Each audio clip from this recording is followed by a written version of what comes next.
Mr. and Ms. Commissioners, just wanted to inform you that we do not currently, the mayor is out as well as the mayor pro tem. Therefore, we need you guys to elect someone to run the meeting this morning. May I elect someone? Yes, ma'am. I elect Commissioner Sean Franham to run it. Okay. That's fine. Do we need to go ahead and proceed with voting, Ms. Bonner? You want me to raise my hand? Well, we'll do it without objections from those present. Being absent, Mayor Johnson, Mr. Garrett, Mr. Mason, out. So Mr. Franham is chairing the commission meeting. A vote with no objection. Okay. Thank you, colleagues. An honor to do it one last time here. I'd like to call this meeting back to order from Tuesday, November 5th. Is there any additions or deletions, Ms. Bonner? No, sir. Okay. We left off at delegations, Delegation A? Yes, sir. And the delegations were notified that the meeting had been rescheduled, so I see Ms. Braswell is here. Mr. Black. Item A, Mr. Charles E. Black, regarding the importance of Augusta City transportation.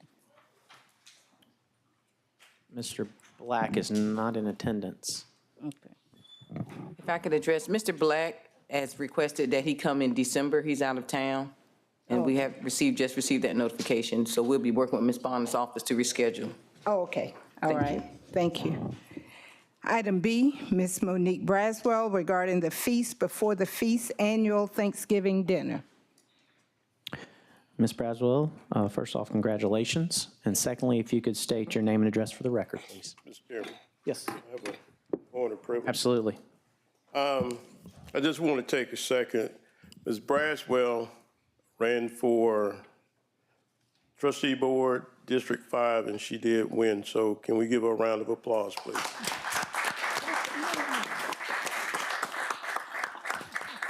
I'm not going to stand up, though. I'm Monique Braswell. You said spell it, my address. Address, please. 2831 Fairmount Street, Augusta, 30906, the heart of District 5. So, good afternoon, everyone, or good morning, whatever you want to be with that. If you look at the screen, you will see the Feast Before the Feast. This is an annual event that I now do with the collaboration of Parks and Recreation, some dance teams, and some other sponsors. What we do is we feed the community in all of these locations. I want y'all to, actually, that's the old flyer. Ms. Bonner, I apologize, I didn't give you the new one. This program has been so successful over these 5 years, we now have other counties reaching out to us to implement this program in their county. I was reached out by Jefferson County last week, and we've added RINs to this. They come with their sponsors and everything else. But this here event, we look at feeding about 8,000 people this year in the CSRA. Last year we fed 5,369, and I remember those numbers, 5,369 people. With the food insecurities, the hurricane, and all the other things that we have going on, we do feel like we will feed at least 8,000. We also would love to have your support, your checks, to help us buy this food, because we don't get grants and things of this nature. All of this is coming from the community. I'm sorry. This meal is being put on by the community for the community. Commissioners, these are your communities. These are your centers. These are the people who vote for you all. And I think it's a good thing that over the last few years, you all have been supporting it. And those of you who don't support it, it's still your community, your people. We're out in McBean. This year, we plan on hitting the number of McBeam, about 1,600. Last year, they did 1,000 people at McBeam Center. Took us 5 years to get there, but we got there. All the rest of these centers are already in bad shape. And I come before you to ask you for some money, individual money, because you guys represent these districts. I'm gonna go ahead on and give Commissioner Guilford his shout out because he made sure I got that check before I got here. Okay, and it's been deposited and I done brought some hams with that. But we looking to buy 200 hams, 200 turkeys, 150 hams, and we've already gotten 1,200 pounds of chicken. This year, we also added on Gracewood because we no longer have McDuffie Woods at this moment. So my ultimate goal is to make sure that every center in our county has the Feast Before the Feast. We'll look at Warren Road next year, but wherever there's a park and rec building, there will be a Feast Before the Feast. Any questions, comments? Commissioner Guilfoyle. Thank you, Mr. Chairman. Ms. Braswell, Yes, sir. again, you've been doing this forever. The citizens of Augusta so much appreciate it, especially when they don't even have a dinner for themselves, but you supplying one, and you supplying throughout the city, just not focusing on one area. And I do, I've always supported this, but I do ask my colleagues if they could, whatever they could spare, if they could help out, because it turns around and helps out so many more. Thank you. Thank you for doing what you do. Thank you. Thank you, Commissioner, and thank you, Ms. Braswell, for all you do for our community. Thank you all. Okay, our next delegation C, Leslie Mitchell, regarding taxes, county capital outlay, county maintenance and operations, school maintenance and operations, streetlights in Apple Valley subdivision. Leslie Mitchell in attendance. She's not here. Our next delegation, item D, Mr. Brian Green, regarding communication concerns with the commission and a safer jail. Mr. Green, as you approach, please state your name and address for the home address for the record, and you will have 5 minutes, sir. Sounds good. Brian Green, 2429 Mount Auburn, Districts 1 and 9. My brief statement, I want to be very polite, non-confrontational, but about this as much as possible. But communication is the key. I just think we have to get to the point here of respecting each other's time. To come down to this commission meeting cuts out half of my day almost. Last Tuesday, that was non-productively. That's not your problem, that's mine. But I just think we should all respect each other's time. I respect your time. I respect y'all's position, what you do. You all have been successful in your endeavor to run for county commission, but I like respecting my time. And it'd be a great thing for me to not have to come to this location to speak about some issues.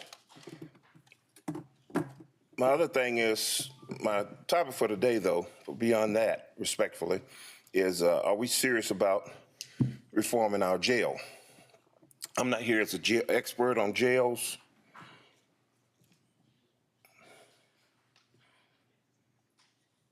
Anything of the sort.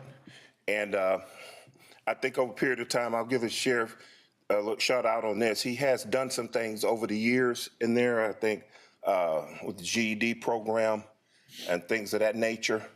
But we have to think about reform and not just kind of unattached, measures. When you do things unattached like that, you just kind of doing things as they go. What is my motivation for this? I visited 3 of Georgia's top close security prisons with a program that I have, very enlightening. I will tell you, that's a whole nother world, a forgotten society. I've been to Fulton County you know the world of mess they have up there in their Scared Straight program. I was allowed to go actually inside all the way down through the courts because I didn't, I was the chaperone. I wasn't well with my child. So I was able to witness things firsthand. And I can just tell you this, we do not want to be another Fulton County. And just to illustrate a few points, recently they discovered a plot to murder for hire. It was discovered by one of the deputies who, I guess, discovered a tracking device on his vehicle. Long story short, they indicted about 6 people. One of those people was a law enforcement officer. What's up with that? Guess where it originated from? The jail. So anybody think it's through the cell phone, so anybody think it's not a serious security threat with inmates having phones? Think again. It's a whole new world in the world of incarceration. So that's some of my motivation. I stay up late at night studying things, going over things. It's just my interest. I just don't want to be one of the people to say, oh, that's their problem out there. That's the sheriff. The sheriff has this section of things he can do. But if we're going to just say that's the sheriff, we're in trouble. We have to do collectively as a community certain things. I'll say the program thing, effective ones though, beforehand, coupled with a great exit plan. Those things really matter when you're talking about recidivism. Recidivism is the key. Some of these folks are in and out, in and out, in and out. One person may account for several different stats in a year's time. Just some other notes, since this is based on a little research and calling around. Since January 23 to October of 24, there's been 84 reported assaults in Richmond County Jail. That's roughly 4 a month. Out of 1,000 or so inmates, as the sheriff said, about 1,000, 10% of those are from the age of 17 to 21. Think about that. You've got people in there, I think my count was about 12 of those were 17-year-olds. 1 minute, thank you. So I just want to enlighten you all with that we need to be involved with that. We better get more concerned. If you don't have a safe jail, you do not have a safe community, period. Think about what just happened in Fulton County. I think they had a situation in Florida where an inmate was running the show, one of the biggest drug operators from jail. We can fix this problem here in Richmond County. There is a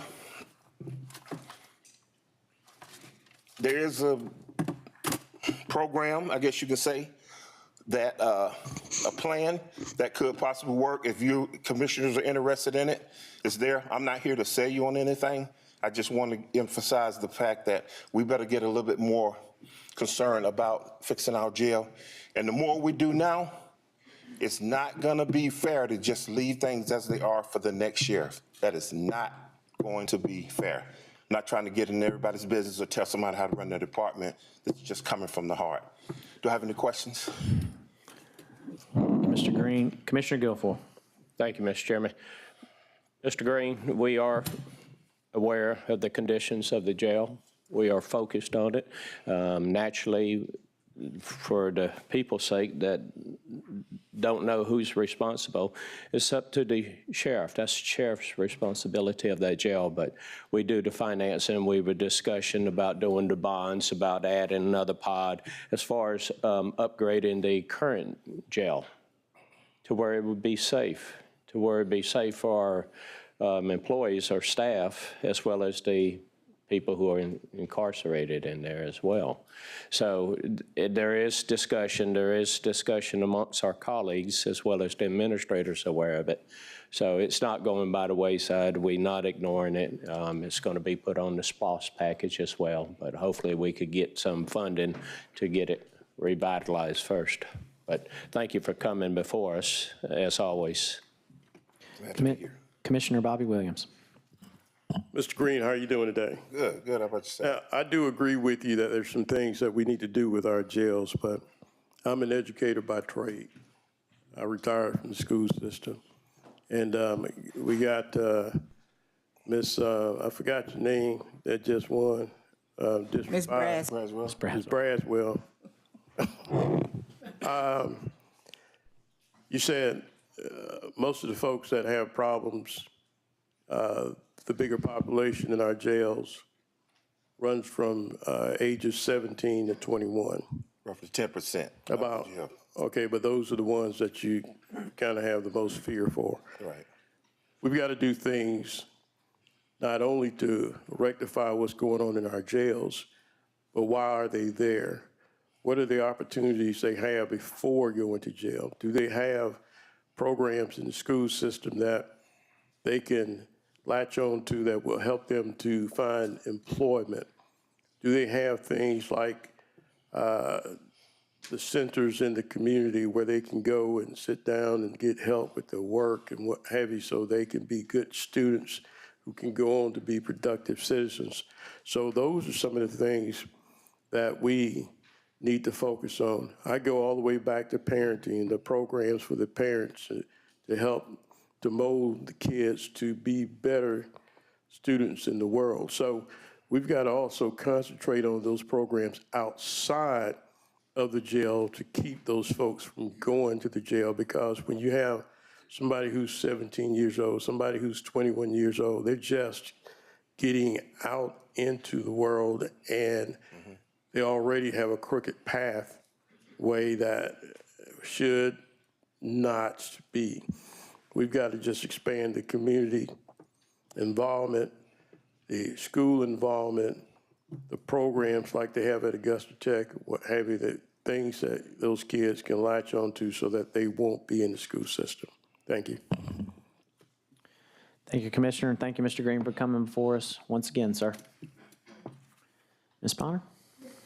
Yes, ma'am. And the commission, we did have a request on November 5th from Mr. Brian Beard. I believe I sent you all an email communication. He's from the Small Business Administration regarding relief funding from FEMA and other federal organizations regarding the storm.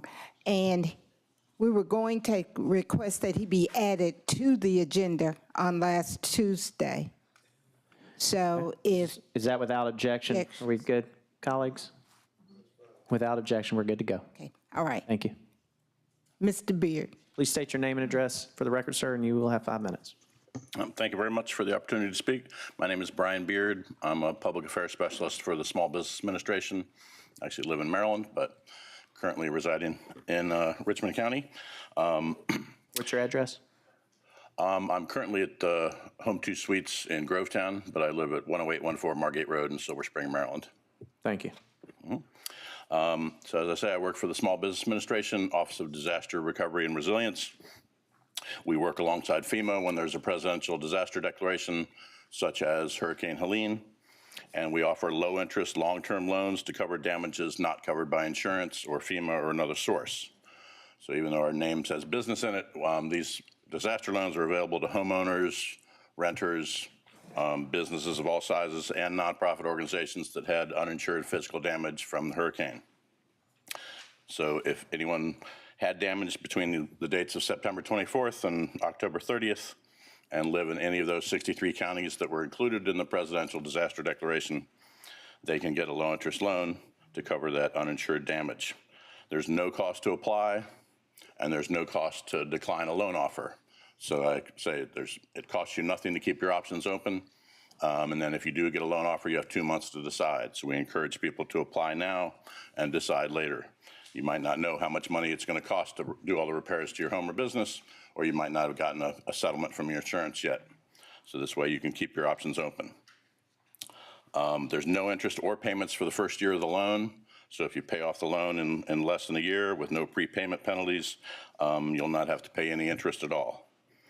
If you've already used a credit card or obtained a bank debt to cover the damage to your home or business, or to replace your business inventory or equipment, then you can still get an SBA loan to replace that more expensive debt with a low interest loan.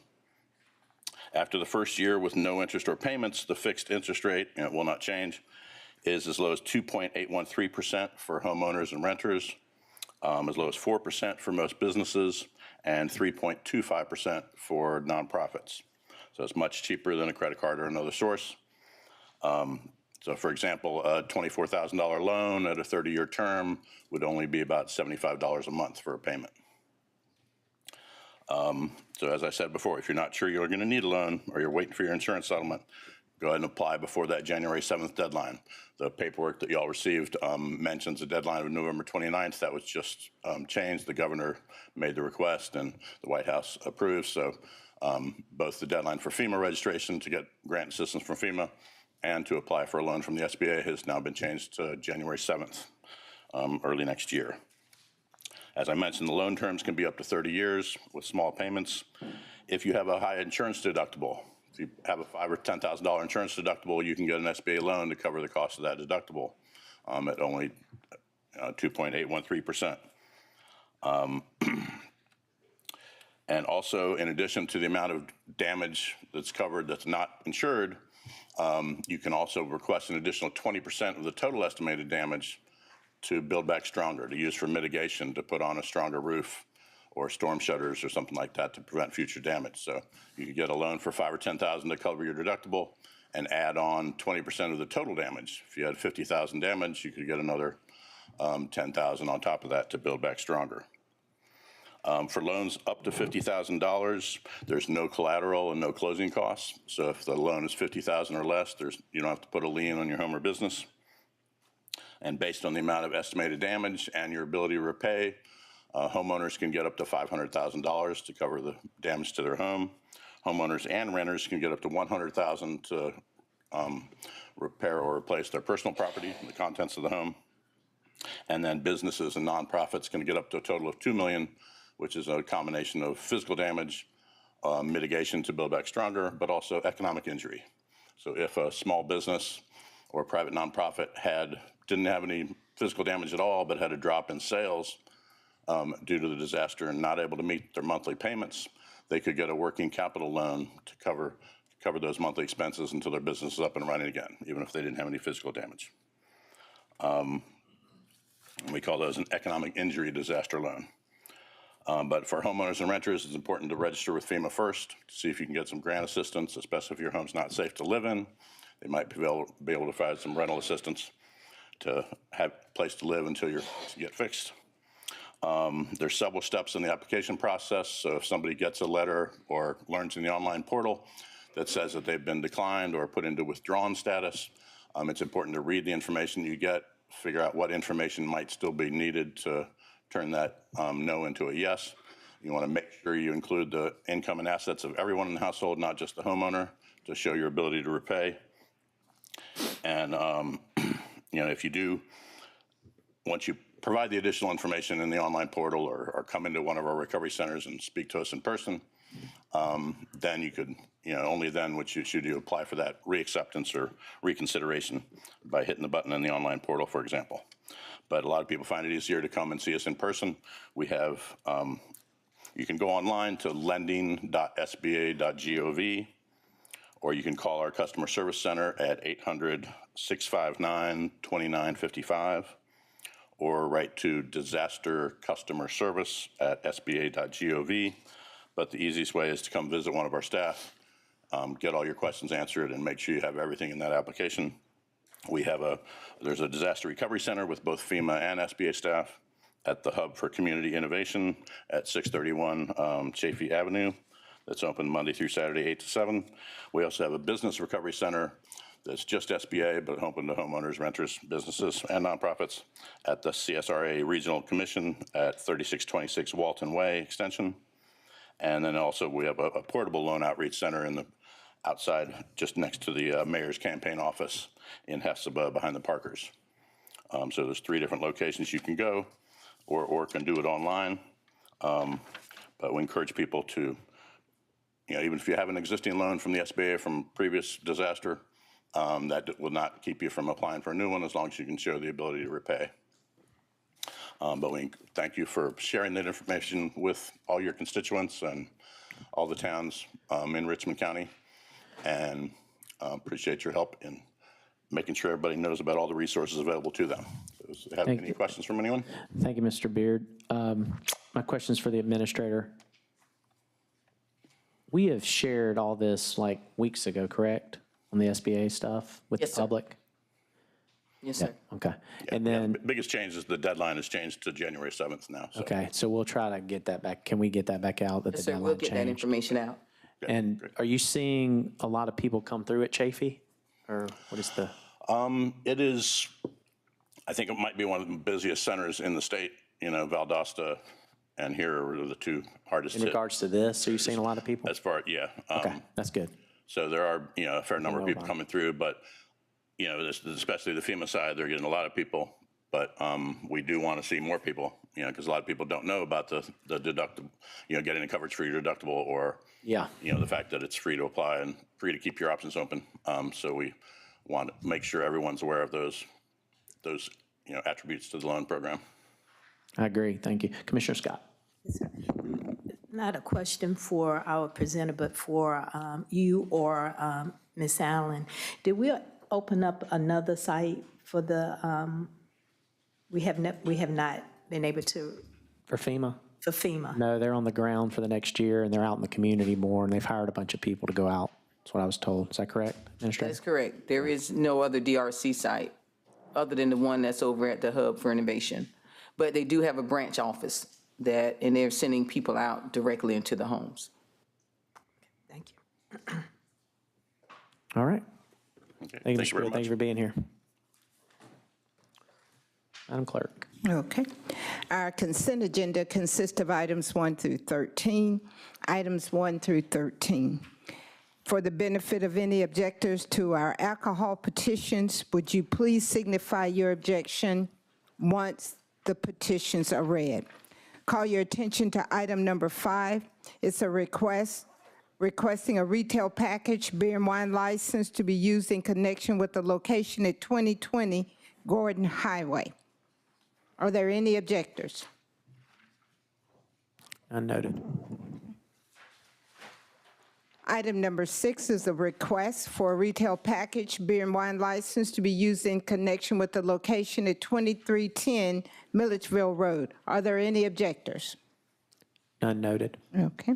Item number 7 is a request for a retail package beer and wine license to be used in connection with the location at 3211 Old McDuffie Road. Are there any objectors? None noted. Item number 8 is a request for a package beer and wine license to be used in connection with the location at 206 Sandbar Ferry Road. Are there any objections? None noted. Item number 9 is a request for a new ownership, requesting a retail package of liquor, beer, and wine. Are there any objectors? None noted. Item number 10 is a request for a retail package liquor, beer, and wine license to be used at a location at 1623 Broad Street. Are there any objectors? None noted. Item number 11 is a request for a new ownership retail package liquor, beer, and wine for a location at 2811 Tobacco Road. Are there any objectors? None noted. Our consent agenda consists of items 1 through 13 with no objectors to our alcohol petitions. All right, colleagues, if you'd like to add or pull from the consent agenda, Commissioner Johnson. Thank you, Mr. Chairman. I have a concern about items 5, 6, 7, 8, and 10. I know 5, 6, 7, and 8 are all Family Dollar locations. And these Family Dollar locations are not in the best places for us to be considering putting alcohol, beer and wine in those locations. I won't make a big deal about it right now, but I think that for future references, I think we should start limiting the amount of liquor stores in these communities, because if you look at 5, 6, 7, 8, and 9, all of these areas are high crime areas, and I know for a fact an additional access to alcohol is going to increase that crime in these areas. And item 10, I'm not going to oppose it, but this is directly across the street from known drug houses. And we're approving alcohol stores across from drug houses. And so I'm interested in knowing what are the criteria that folks are having to meet when approving these types of stores, because, to us, it's just wording on a paper, but you look at item 10 in Harrisburg across from drug houses next door to King Mill. I mean, you have Sandbar Ferry Road, Millersville Road, the list goes on. I think we're doing ourselves a real disservice by approving all of these liquor licenses or alcohol, whatever we want to call it, in areas where we know that there's an issue. So I want to just put that out there for the record that would like to have a deeper conversation about this, because I don't think it's helpful to our community. Yeah, I agree. In fact, I was going to call Director Delaney up because I thought that a few years ago, we talked about having a map and trying to come up with something where there was only so many within a certain geographical. And I wanted to see, is that still if you want to come forward, Director Delaney, could we possibly put that on the table in the future? And where are we with that? Because I remember that conversation. Good afternoon. So in regards to that, there is a separation requirement for liquor stores, but there's different classifications for the type of alcohol you're going to sell, if you're selling it on premises, off premises, and things of that nature. So in regards to alcohol specifically, there's a separation requirement for liquor stores. When you talk about retail beer and package, that's where there are no separation requirements. Because to give you an example, a Kroger and a Publix would be too close together. And so they wouldn't get one. So that's one of the rationales that's there. One of the challenges you're seeing now is that the discount dollar stores are moving into the communities, and they're the more prominent source of food, goods, and services. And that was the premise when they come into the community, and the expansion into the alcohol arena is what's giving the discomfort, because they typically go into places that are lower income, have some of the socio and demographics that have shown a propensity scientifically towards addiction. So I have started with my team. We've done some research. We haven't found a single place that has a separation requirement for retail package beer and wine, which is off-site. So it's the equivalent of what a grocery store would have. We haven't found a single example of a separation requirement. So could this government create a separation requirement if necessary? Or, is it just not industry standard? Or are we able to? Because, again, I'm looking at 2310 Millersville. That's around the corner from Azalea Park. We know that Azalea Park has been before us for multiple situations. How can we approve something like this in an area where we know is known for bad activity? Okay, so a couple of things. I think we'd have to tap into the legal department to look at some of the ramifications of, advocating for something like this. The other thing you want to remember is that from our ordinance standpoint, based on our ordinance as written, our recommendations come from that particular standpoint. There are other factors that come into play that allows the commission, because we're making recommendations at staff level, but you have the ability to say, based on the amount of crime and I've seen in this area, you have the latitude to say, I don't think that this should be approved. Alcohol licenses, again, some of this is going to be legal. It's not a requirement. It's not a right. If you don't think that it should go there and you have truly, data-based decision-making recommendations, then we can move forward with that. But I will tell you, I haven't found a single county or municipality that has a separation requirement for the retail package. Thank you. Commissioner Guilfoyle. Thank you. I would like to do some consenting. Okay, hold on. have anything to- Let's finish this discussion, and then we'll come. Commissioner Pulliam? Thank you, Commissioner Frantum. So a few months back, I'm not exactly sure how many months back, I started, I'm going to say I started this conversation with giving the directive for us to do the research on the distance. And I do believe, Director Delaney, your department is still doing that research. We did, the directive from the commission was for us to do it for liquor stores. So we did the liquor store research based on the commission request, and our existing ordinance already had a 500-foot. Now, we had a sidebar conversation, we did some research, and we started looking at the retail package component just as the, offside to the initial discussion on the floor. And in that research, we have concluded we could not find a single one. Okay. So you need another directive from this body for us to potentially look into the ordinance to maybe make some changes so that it's more distance between the package locations. I want to Sorry. say that we probably should defer it and have a conversation with legal, because there are ramifications. There are existing businesses, again, a grocery store, one on one corner, one on the other corner, they wouldn't meet the separation requirement for selling beer and wine and things of that nature. So you're not, you can't look at it in a silo. You got to, expand the impact of what we're saying. So this is something that should be talked about. I think that if there's going to be a motion about it, it should be for us to confer with legal to see about the possibility of what that means. But we haven't found a county, I want to be clear, in Georgia that does it for retail packaging wine. That has the size of our similar size city. I want to be clear on that, similar size city. You do see it in small jurisdictions with 50,000 less population. So, Commissioner Frantum, how can that? So I think that we need to have a sidebar and then put it on the next committee cycle to start that process, because there's not an agenda item attached to this, but I do think y'all need to continue the conversation Absolutely. for sure. Okay.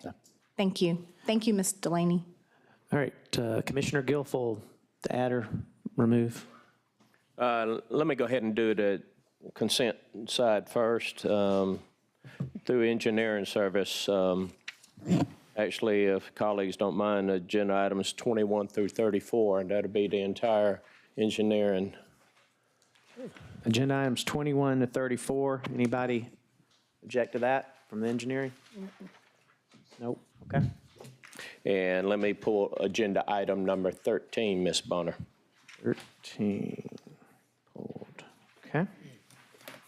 Thank you, Mr. Chairman. We're doing, He's pulling 13 and consenting 21 to 34. Commissioner McKnight. Okay, thank you, Mr. Chairman. I'd like to go ahead and consent items 35 through 38, please.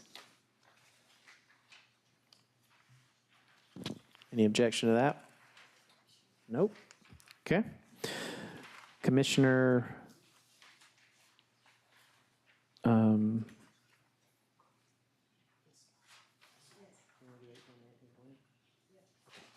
Commissioner Scott.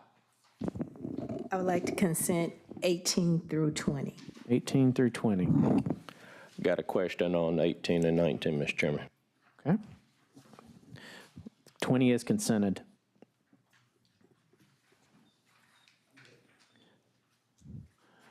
All right. If we can have those numbers back up on the screen, and then we'll vote. Just want to make sure that we are consenting numbers 20 through 38.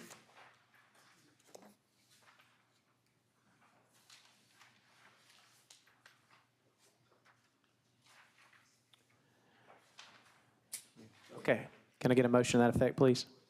I'll second. Got a motion from District Commissioner Guilfoyle and second Commissioner McKnight. 14 and 15, we did not, because it's alcohol. We can't do them yet. It's alcohol. So we got a motion and a second for those on the screen. Voting commissioners, please.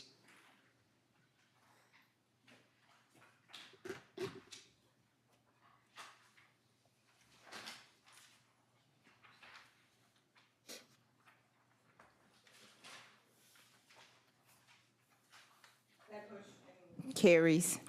Okay, if we can start at the alcohol ones to keep 14, 15. Okay.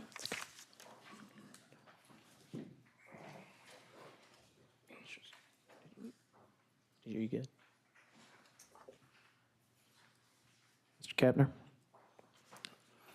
Good morning.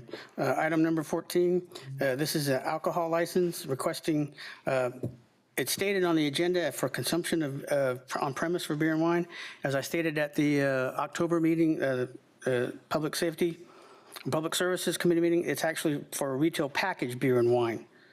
And so it was moved on forward. So this is AN 24-55. It's a new location, retail package beer and wine with Sunday sales. Mark Colburn is the applicant for downtown stores located at 1006 Broad Street. Planning and Development and Sheriff's Department has recommended approval, and the applicant is here. Okay. Attorney, can you speak it? Before he speaks, it wasn't stated publicly retail package on the, does that matter where we are? Well, we changed it on the agenda that's posted on our Oh, website. so it's correct online, so they saw it. Okay, perfect. Okay, that's what I need to know. Okay. Please state your name and address for the record, sir. Mark Coburn, 2203 Augusta, Georgia, 30907. Thank you. Oh, Is there any objectors to this alcohol petition? None noted? Okay. Got a motion and a second. Voting, please.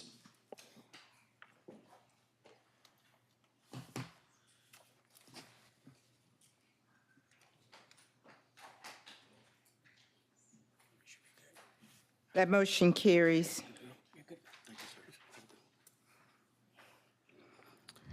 Item number 15 is AN 24-56. This is an existing location with new ownership for retail packaged beer and wine. Shinhawk Kumar Patel is the applicant for actually for the Gate 2 Stop and Shop. Location is 2985 Gordon Highway. Planning and Development and Sheriff's Department recommended approval. Are there any objectors? None noted. Sir, if you could please come forward, state your name and home address for the record.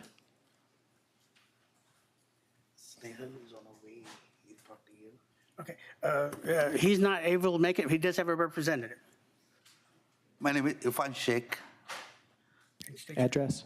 Address is 2985 Gordon Highway. Your home address, sir. Your home address. My home address 5206 Sterlington Apartment, Woodward Drive, Grovetown, Georgia.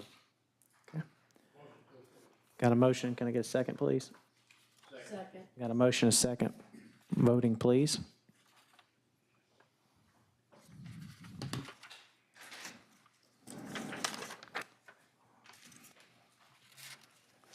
That motion carries.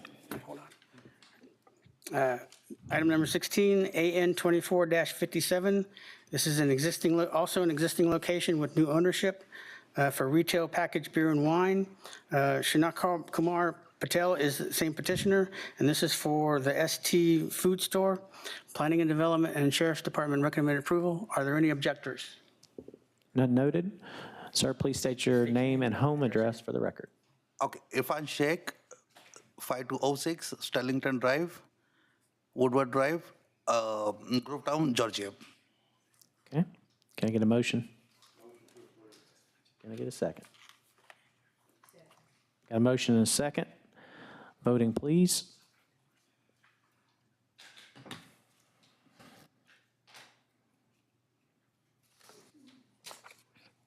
The motion carries. Agenda item number 17. 17. Item 17 is a presentation of the administrator's 180-day plan. Commissioners, you do have a document handout on this presentation. Madam Administrator, whenever you're ready.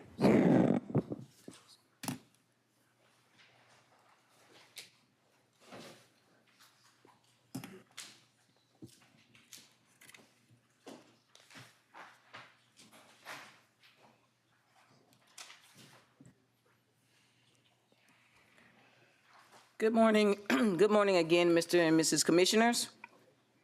So I wanted to share with you a brief overview of what I will be working on during these first few months in my role as your city administrator, and to ensure that we are all on the same page. First, this is my understanding of my mission as your administrator, to effectively carry out the vision and direction set by the Augusta Commission, including the development of goals and strategies to move Augusta forward. During the budget presentation, I shared some of my core values with you. These same core values apply beyond the budget process. They actually guide me as I steward the trust you have placed in me to lead this organization. Those values, again, are: we will communicate to you with clarity and honesty. We want to take a long-range strategic approach in things that we do. And we want to hold everyone accountable for their performance. That includes me. That's why I'm here making this presentation to you today.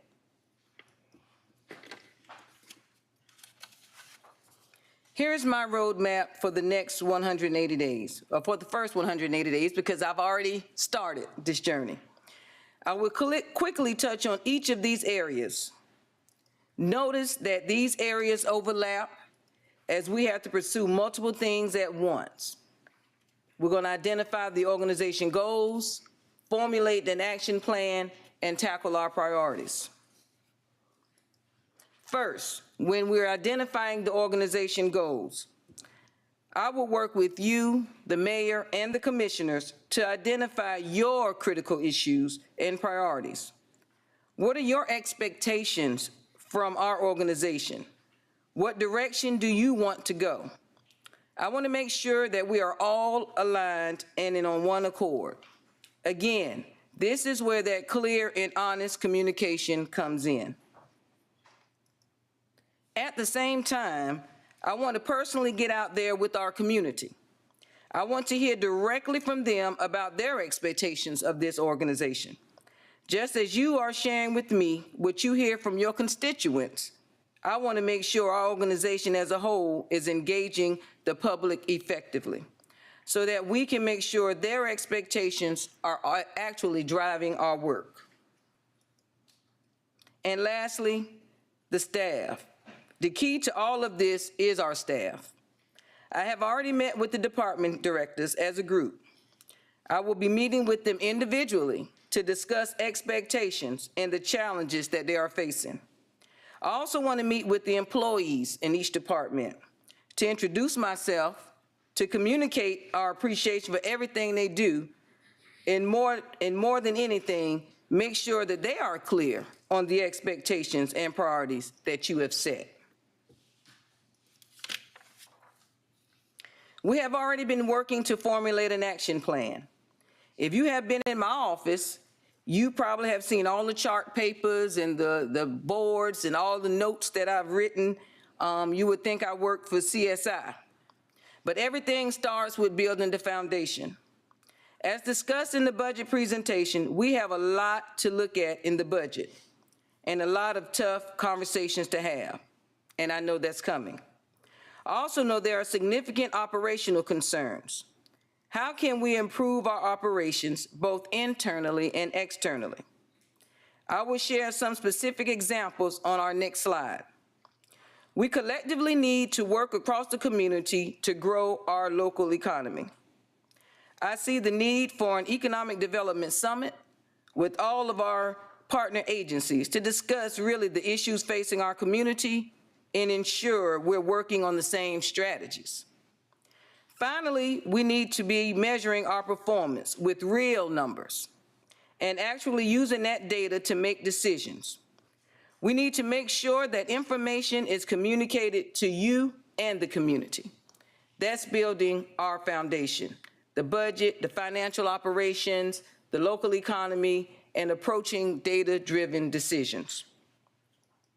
Regarding the leadership team, I need to build out a team in the administrator's office, where we currently have a number of vacancies. The commission also has some big decisions to make.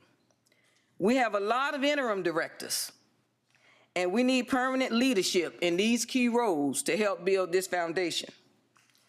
I'm currently evaluating the structure of our financial operations. For your awareness, I may be bringing a recommendation to include a chief financial officer position for this organization based on the size and budget. I will share more about that in our future weeks, but wanted to go ahead and just put that on your radar. We have already discussed accountability for department performance. We will further discuss that at a leadership retreat in January, which I will be having with all the respective department directors. And building the strategic plan. Finally, I hope to see us begin a strategic planning process at the start of the new year.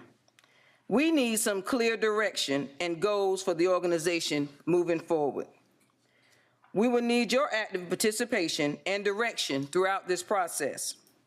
My intent is to at least initiate that process in-house and work toward having a draft framework by the end of our second quarter. See, I truly believe in order to sometime know where you're going, you have to have some form of blueprint. You have to have some direction. You have to have a plan to follow. That is not to say that that plan won't be adjusted. That is not to say that changes won't be made. But you need to at least know some of the things that you need to address. So while we're addressing these big picture issues, there are some pressing priorities we need to begin to tackle now. These are the issues, again, that I know are important to you and the community. One, of course, is the 2025 budget. You know we are in the middle of that process now and hoping to have a budget approved. A balanced budget may not be the budget that everybody's in love with, but it will be a balanced budget in the coming weeks. Hurricane recovery and FEMA reimbursement. Again, this, of course, is going to be an ongoing process. We have begun transitioning now to our long-term recovery along with mitigation.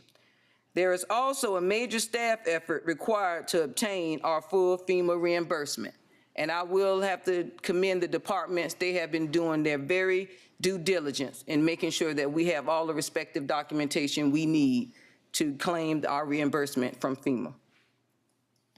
Sheriff's Office and criminal justice personnel. As previously discussed, I am and remain committed to working with these partners to identify a sustainable model that will truly address their needs.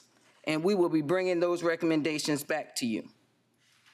Operational path forward. I have heard you loud and clear that you are concerned about these operational areas. Maintenance for the right-of-ways and public facilities. We need a plan that is clear and makes sense and is in good place before the grass starts growing, Commissioner Johnson. Code enforcement. Where is the best home forward?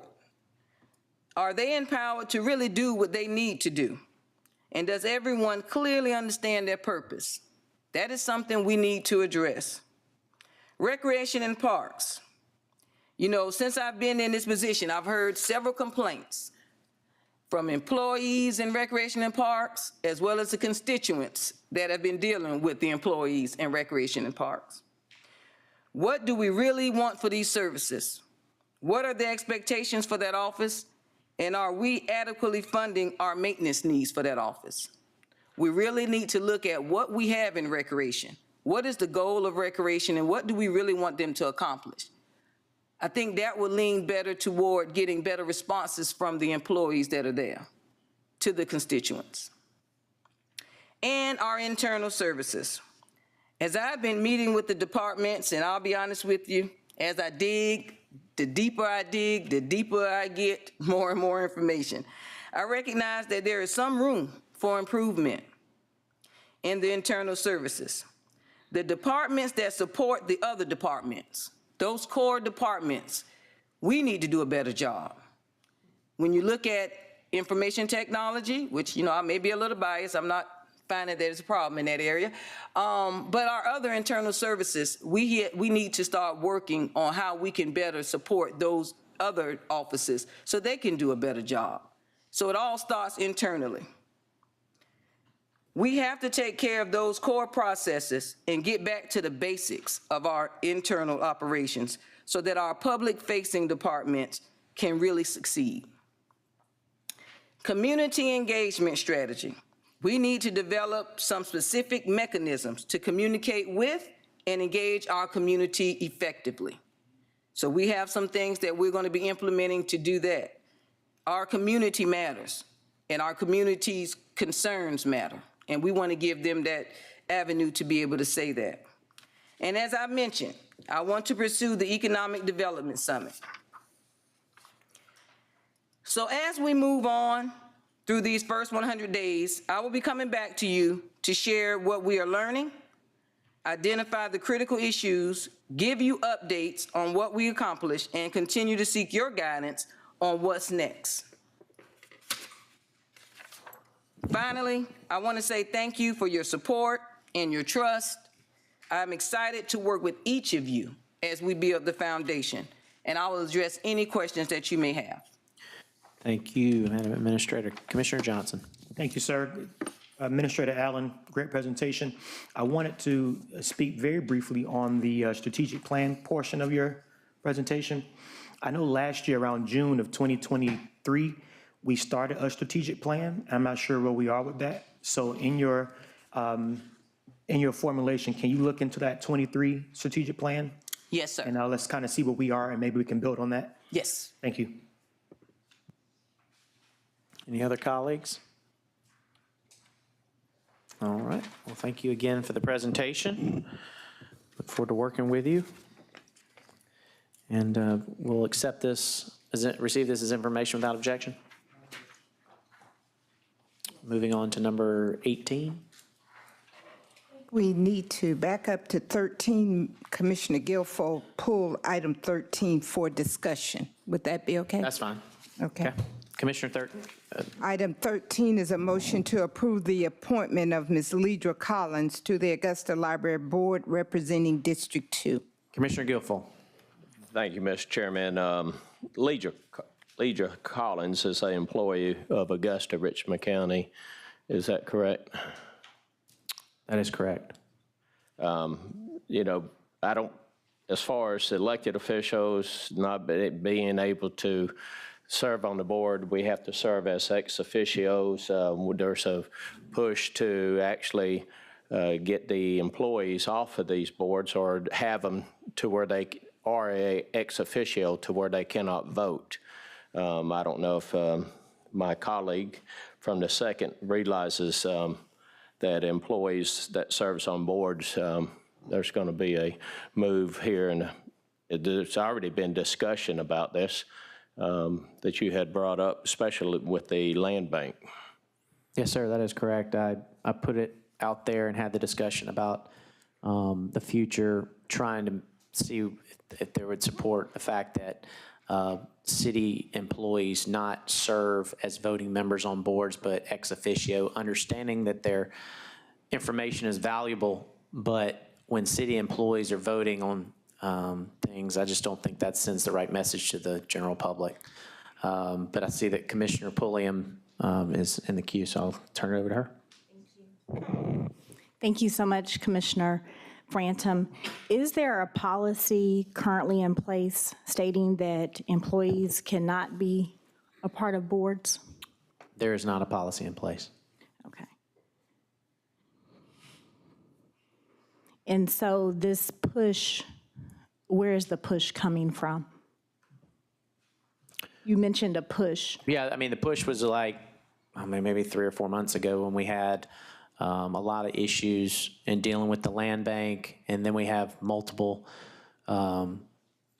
committees where we have employees sitting in positions as voting members.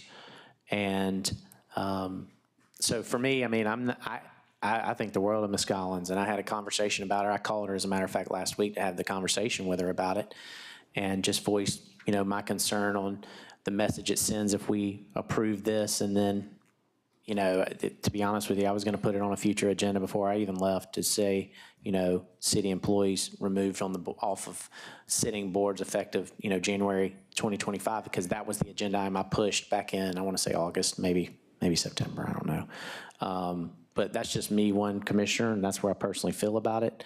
I just think it would send the correct message to the community if they were ex officios, just like we are, as opposed to voting members. I mean, we have city employees that are the chair of the board.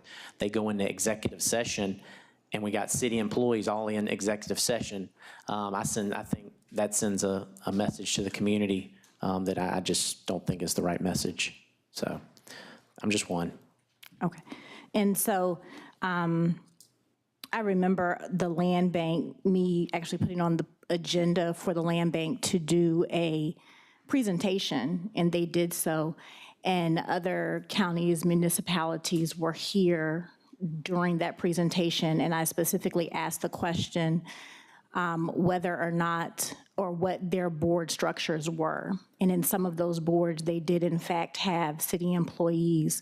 So I do believe that it is something that is, it differs from municipality to municipality. I did not get the impression, unless I missed something, that they were having difficulties with their boards and having city employees on those boards. I don't want to necessarily get into too much right now, but when you spoke of employees sitting on boards and us having problems, you kind of stopped your sentence right there and not stated exactly what those problems were and were they proved to be factual. I mean, I think when you look at some of the things that have happened just this year and last year, I mean, there's cause for concerns. So, I mean, I'm not going to single out one board or one person because I don't think that's our job. But when there's been issues that happen in this government, in the community, and you read about them, I just think it sends the right message to the community. Again, you don't have to agree, and I'm not, again, you can find 6 votes. I'm just telling you where I'm one and where I stand. Yes, sir. And I totally appreciate that because we are here to respect, each other's views. However, again, you brought up a point of when you read about it, but we're reading things in the media, and we know that sometimes those depictions that the media gives are not factual.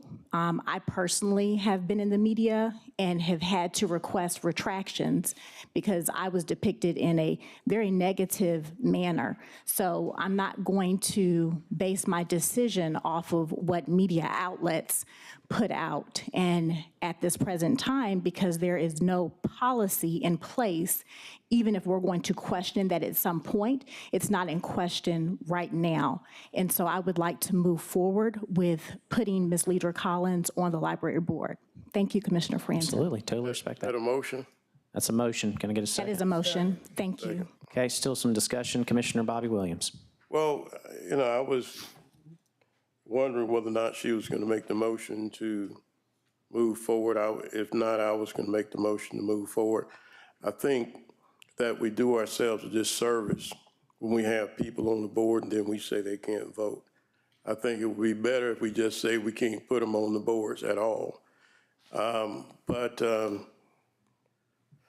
it's a situation where you look at folks that you elect or select to be on the board, and you hope that they would make good decisions regardless of whether they work for the city, don't work for the city, what have you. It's a sandwich with a piece of ham on it, a piece of cheese on it, just bare bread or what have you. It's all according to what you're looking at. So I would just say I think she should be on the board if that's what the commissioner wants. Yes, sir. Commissioner Pulliam, would you like to? Okay. Commissioner Johnson. Yes, sir. I want to also caution the commission that it has been a practice that we respect each other's appointments. There has been a few appointments that have been made on this board that I thought was completely inappropriate and disrespectful for a lot of reasons, and we haven't said anything about it. And so we're looking to remove people from boards for some purpose other than efficiency. I will caution the commission to sort of hold on that, and let's focus on what really matters in this government. Thank you, sir. No, and again, I respect all the colleagues and all what you're saying. I just don't know that it sends the right message if we approve and then take off if there's votes there that don't support city employees on the board. So that's kind of where my head's at. I'm sorry. So, I mean, if I would hate to appoint someone and then what if there's support to not have city employees moving forward at the beginning of the year, and then so she comes right back off. That just seems like, so. Okay, Commissioner, we got a motion and a second. Voting, please.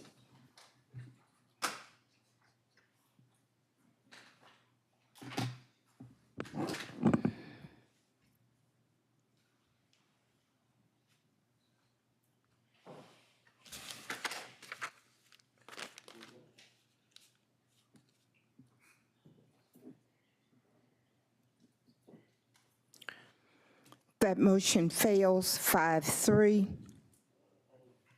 with Ms. McKnight voting no, Mr. Franham, and Mr. Guilfoyle. Commissioner Williams. I want to reconsider that. Just like Commissioner Johnson just said, that's not a consensus that we have to check with somebody else to try to figure out what everybody in a particular district or whatever wants. This is the appointment of a particular commission. And since I've been here, 6 years, 7 years, I don't know, George Escola might know. When a commissioner puts somebody up for their own particular district to represent them on a particular board, we have not voted them down in any way, shape, form, or fashion.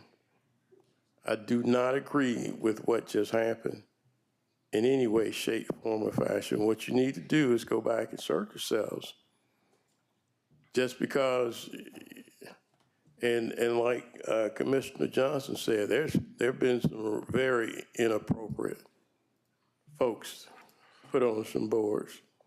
And then you have Commissioner Pulliam wants to put Ms. Collins on the library board. I could see if you were trying to put her on something that, control a whole bunch of money or whatever. You're talking about controlling some books. But anyway, Mr. Attorney, I want to make a motion to reconsider that vote. There's a motion to reconsider. Commissioner. And can you explain? I know he's a new attorney. Can you explain what his definition of reconsider is? Because maybe is it same as Brown or different from Brown's or what? I hope it's the same. I hope so. There's a motion to reconsider. There'll need to be a second. There's no amendments to the motion, but there can be debated. And the motion only has to have 6 votes. It does not have to be unanimous, correct? That's correct. Yep. Okay. Now, are we voting? We're voting to reconsideration. Or are we voting for the motion itself? We're voting for the reconsideration. The reconsideration would be to vote on the appointment. So this vote is for the appointment? No, sir, you're voting to reconsider. Reconsider, okay. Then it goes to second motion to appoint. Okay. All right. Commissioner Guilfoyle. Thank you. Mr. Chairman, apparently there is a section in our Augusta Richmond County. James Germany actually posted this on the Augusta Press. According to section 1-4-2, taken from chapter 4, Boards and Authority Codes of Ordinance, Augusta Richmond County, anyone that has been appointed by the Richmond County Commission shall not engage with any business with the government, either directly or indirectly, which is inconsistent with the consensus performance of their government duties. I think it'll be a direct conflict of interest with her being an employee as well, from what James had posted. Shall not engage with any business with the government, either directly or indirectly. Can you speak to that? Section 1-4-2. We're already in violation of that. Hey, we got many employees. But We're in terrible violation. I was reading what he had posted, which was. Go ahead, Mr. Attorney. Mr. Chairman, what that's referring to is doing business with, from a employee doing business with the commission.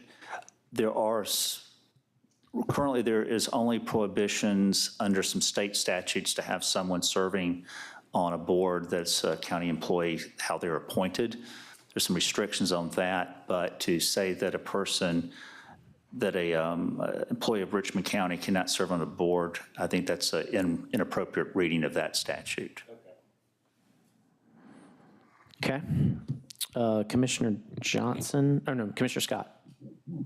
I really think this is really embarrassing that we are out on this floor talking about a staff person who does an extremely great job, and she has done a great job doing Hurricane Helen. And for us to vote against our colleagues, this is the person she wants to represent her. So I don't think it's up to us to say, no, this is not who you want. There's been plenty of people that came through here, as Commissioner Williams said, that we know should not have been on the board, but that was the will of a commissioner. So I'm asking my colleagues to move forward and let this be an appointment, because it's Miss Commissioner Pulliam's person that she wants. Apparently they have the same ideas what she wants on the for her community that sits on the library. So I think you all should search your hearts and remember that you all have done made appointments that could have been questioned too. So Thank you. just remember. Okay, Commissioner Johnson. Thank you, Mr. Chairman. This question is for our attorney. Do we have the ability to remove individual members from boards? Because, I mean, let's just be honest. We know why the interest is to take city employees off the board. The only board we've been talking about is the land bank. We understand the political implications that are not being spoken of right now. There's one person everybody wants off a board. So is there a way that we can just remove one person versus make everyone suffer for one person's political whatever? I think it's real disappointing to sit here and hear this. And to talk about what we read about the land bank when we're getting ready to talk about the mayor's office expenses. Like, come on with the hypocrisy. So can we just remove one person versus make everyone suffer for an Augusta press column? Mr. Johnson, I think the issue is you'd have to look at each of the boards where the members are and the term of that appointment and how they may be removed from that board. I'm not entirely familiar with the appointment standards for the land bank. We certainly could come back with you by the next meeting in terms of how those individuals could be removed.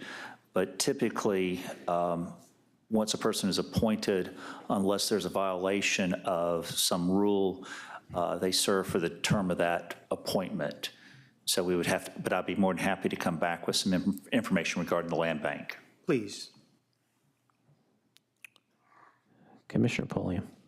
And so my question is, thank you, Commissioner Frantum, as we're reviewing boards, are we also going to be reviewing certain commissions where we may have, be it current family members or people that were at one point in time our family members? So will we be reviewing all of those things?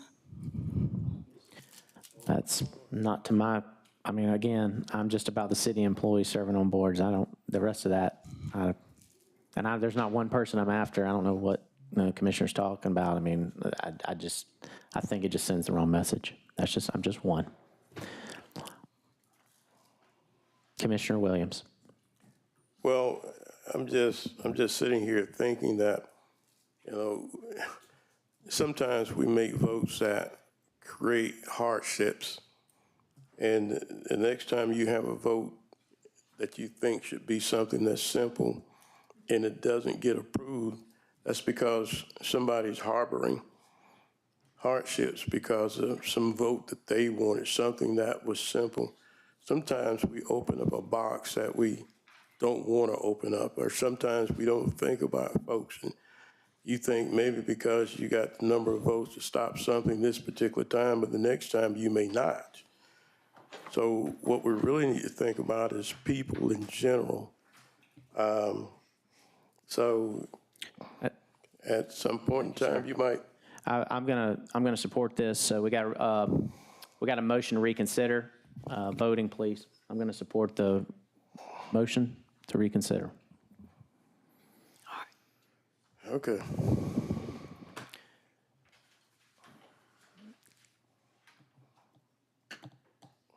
Am I through talking? Can I finish talking? You just need to make a motion to approve her. That's all you need to do. No Need more to make a talking. motion? Make a motion to approve her. Let's go. All right, I'm gonna make a motion The motion to reconsider carries 7-1, Can I get a motion for with number, Mr. Guilfoyle voting no. can I get a motion to approve number 13? Motion to approve number 13. Got a motion and a second. Voting, please.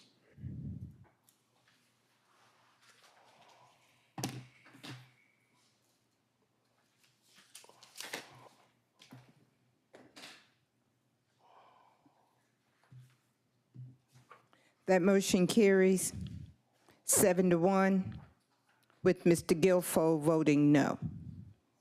Agenda item number 18, please. Item number 18 is a motion to approve Housing and Community Development's request to provide funding to Capital Rise LLC to begin a development in the Pebble Creek area and support the construction of 2 single-family units to be sold to low-income buyers. Commissioner Guilfoyle, you pull these agenda items. Can we companion them, 18 and 19, or you want to? Absolutely. All right, 18, 19 companion. Go, Commissioner Guilfoyle. Over, thank you. Hawthorne, you and I spoke about this, but we need to make it where it's on the public side. Housing Community Department actually is giving McKee Enterprise 25% of the proceeds. And then with the Capital Rise, we given 16%. What's the difference in the money percentage? Yes, sir, members of the commission. So both items speak to the development, continued development of affordable housing. Capital Rise, the 16%. Item 18 that you speak to from a financing perspective, they're a general contractor. So all of our deals from a affordable workforce perspective, as we structure them, we give a max of 16% for developer's fee. So that 16% that you see for Capital Rise is strictly for a developer's fee because they are a general contractor. Item 19, Mackey Hayes Enterprise. They're not a general contractor, but they're a community development organization. So typically you have them, you have your Antioch Ministries, you have your Billy Grove Baptist churches. These are organizations, not general contractors, but they've committed to being sure that we continue the development of affordable housing. So with that, they're able to get the 16%, which is developer fee, plus the 9%, which also allows them to be able to move forward pre-development activities.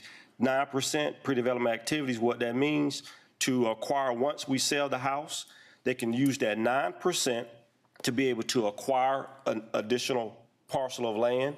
They can also use that 9% to begin environmental review. So it allows them to be able to continue the development. So that way we don't really stop the gamut, but we're able to continue to have a monotony at the same time. Thank you for that answer. Can I get a motion to approve? Got a motion and a second to approve 18 and 19. Voting, please.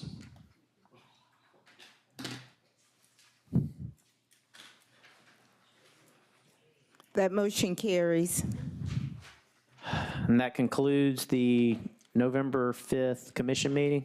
Yes, sir. I'd like to call the Tuesday, November 12th meeting to order. Attorney? Mr. Chair, we would request a motion to go into executive session to discuss pending and potential litigation, real estate, and personnel matters. So moved. Got a motion and a second. Voting, please.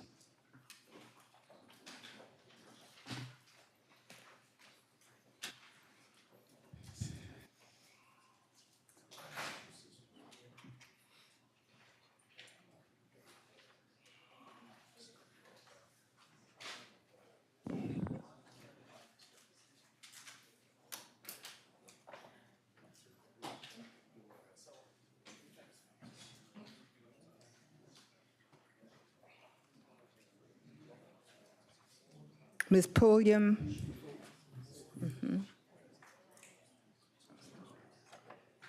That motion carries with Mr. Mason, Brandon Garrett, and Mayor Johnson out.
All right, we're going to call this meeting back to order. Attorney? I got 7. 1, 2, 3, 4, 5, 6, 7. Attorney? Mr. Chairman, we would ask for a motion to authorize the execution of a closed meeting affidavit. Can I get a motion to that effect? So moved. Second. Got a motion and a second. Voting, please.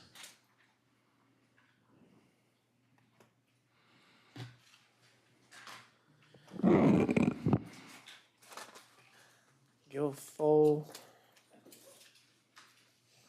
Commissioner Guilfoyle. That motion carries with Mr. Mason, Mr. Lewis, Mr. Garrett, and Ms. Scott out. Attorney Plunkett for a motion. Mr. Chairman, we would ask for a motion to approve the execution by the mayor of a real estate sales contract between Augusta and James G. James for the sale of the property located at 2163 Central Avenue for a sales price of $550, and to authorize the mayor and clerk of commission to execute all required documents to close the sale of the property. Can you restate that price? You said $550. $550,000. Thank you. Can I get a motion? Second. Got a motion and a second. Voting, please. The real estate transaction at Central.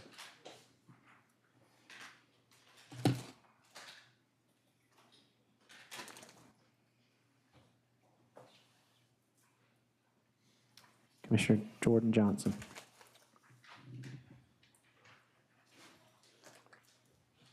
The motion carries with Mr. Mason, Lewis, Garrett out. Attorney Plunkett for a motion. Mr. Chairman, we would ask for a resolution authorizing the settlement of all claims by Jermaine Farrell Jr., Jermaine Rashad Farrell, Tariq Jermaine Farrell, Sharina Angel Johnson, and Jada Trianne Johnson in the aggregate sum of $40,000 arising out of the case of Jermaine Farrell Jr. et al. Versus Augusta, Georgia, case number 2023 RCCV 565. Can I get a motion to approve? So moved. Got a motion and a second. Voting, please.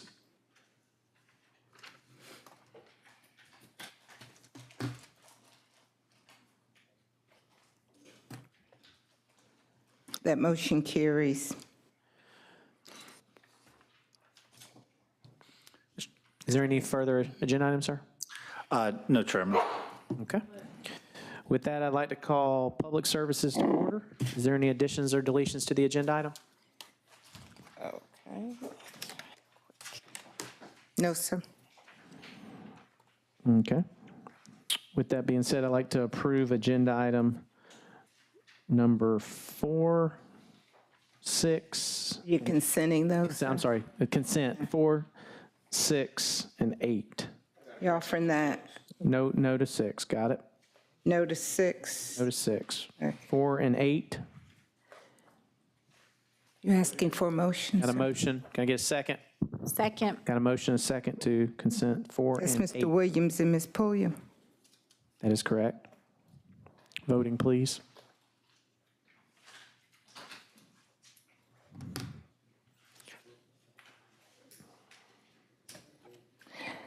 It's unanimous. All right, top down, Mr. Kepner, number 1.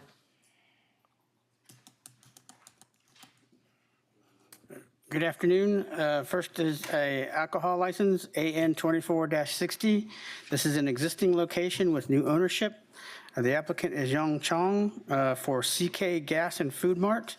It's for a retail packaged beer and wine located at 2852 Deansbridge Road.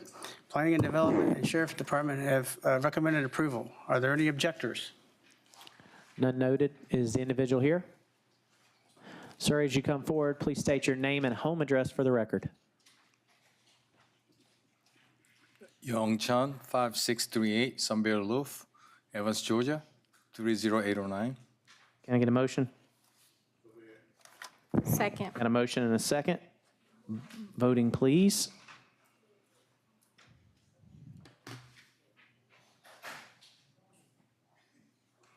Unanimous. Agenda item number 2. Next is AN 24-61. This is a new location. Carl Hunsinger Jr. is the applicant for Parker's Kitchen. The application is for a retail packaged beer and wine located at 3645 Wheeler Road. Planning and Development and Sheriff's Department have recommended approval. Are there any objectors? None noted. All right, Mr. Hunsinger isn't here, but we do have a representative from Parker's here. As you come forward, if you could please state your name and home address for the record.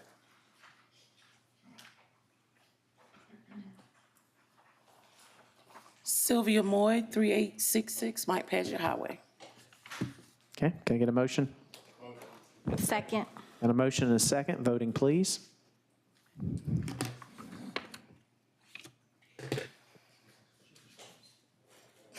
Unanimous. All right, agenda item number 3. Thank you. Thank you. Item number 3 is administrator's update on the plan review readers for the Augusta Planning Department. Mr. Mayor, members of the governing body, I have met with Ms. Delaney, who is here today to actually provide a presentation on where we stand in regards to the plan review positions. Okay, thank you.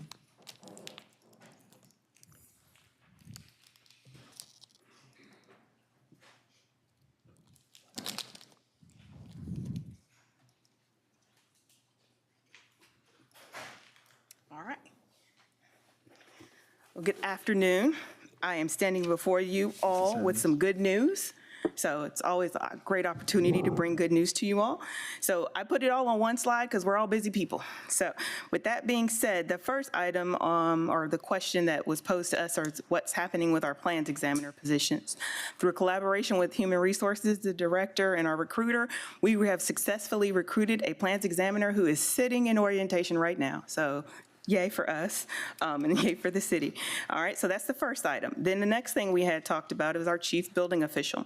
We did interviews. We have a candidate. We have referred them to HR, and compensation is in the process of reviewing it. So excited there. So we have a qualified candidate. So I won't say too much about it because it has to finish the HR process. The next item we have is our assistant plans examiner. We, on Friday, received 4 applicants. Out of those 4, 3 look like they're genuinely qualified. So we're hoping to have interviews scheduled probably by the end of the week for those. And this person particularly focuses on the residential aspect of things. So y'all probably haven't had too many concerns or questions about residential plan review, but just to let you all know, it's on our radar also, and we're looking at it from a comprehensive approach. The fourth thing you'll notice is our in-house training. I brought this up to you a couple weeks ago when I told you that we were having this struggle of trying to recruit. So what we did is we created a module with a retired chief building official from one of our northeastern states, and he has been coming in-house providing training to 4 of our existing staff members so that we don't get put in this situation again, per se. I will say, and I want to say it as nicely and as favorably as possible, that when you have these kinds of situations, making room for people to advance is going to be key in order to retain them. You don't want to train just for them to leave. So that's a conversation that will have to be had at some point. But I wanted to put it out there that now we're going to be educating people to fill this gap if it ever comes again. Let's make sure we can retain them. And then last but not least, of course, are our next steps. We, of course, want to fill any vacant positions we have, train any new hires, and then again, focusing on that cross-training of existing staff is going to be essential. So with that being said, I can field any questions. All right. Any questions from the body? Okay. We'll receive this as information without objection. All right. We'll move on to number 5. Number 5 is Alpha Lewis from Tiffany Eatery requesting to become a full restaurant in Sunday sales. You going to take that, Brian? Yes. Okay. Just to give you background, Tiffany's Eatery was approved for on-premise liquor, beer, and wine license back in April of this year. When they applied for the license, they did not request the full restaurant eating establishment with Sunday sales. Per the ordinance, existing businesses to be eligible to change to their status to Sunday sales, they must provide documentation that shows that at least 50% of the business total annual gross income is from food and comes from food, prepared meals and food on premises from the previous calendar year. The business has been open and closed several different times, and they have not currently been able to provide us enough documentation to determine that the 50% on-premises food service sales requirement has been met, and therefore, staff is recommending denial, but Mr. Lewis is here. Mr. Lewis, you can state your name and address. 2916 Courtney Road, Alpha Lewis. We are struggling business on Broad Street because we're a small restaurant. So we been open and closed over the years for 2 or 3 years because it's the profits are not really there. So we feel like if we get the Sunday sales license, we can meet the criteria of what the state needs for us to move forward. Mr. Kapner, can you come back forward just a second? And the recommendation was? Was denial because they just haven't been able to provide us enough information to determine whether or not 50% sales comes from on-premise foods. So my question is the time up? Is there a review time? Like are we at? Well, usually we do when a license comes in, they want them for Sunday sales, we look at their whole previous year. Because they haven't been open for a whole year continuously, the documentation just isn't there. When would he be able to reapply for this, in February or January, if it was denied, or what does that look like? Yeah, he certainly could reapply, February, March, yes. Can I speak? Mr. Lewis, you can come back forward. We've been trying to apply for this through him since we had the license. They never put it on the agenda until a week ago. We've been coming up here, they know we've been closed on and off because we're not really making the money there for the sales. So the Sunday sales will help us out tremendously. Yeah. Well, there's just laws that we have to abide by. Do you think you're any closer to 51% based on what's happened this year? Yes. So, Mr. Kebner, if we deny it, does he have to wait 6 months or did not? No, sir, he wouldn't have to wait the 6 months. They have provided some additional information as of, since the application was put in, and they did for August, September, and October do meet the 50% sales. But again, we usually look at a whole year So, to but make you that haven't determination. reviewed all of 24 yet. You just reviewed the last 4 months? Right, yes. Well, last June, July, August, September, and October. Okay, I'm gonna go to my colleagues. Commissioner Williams.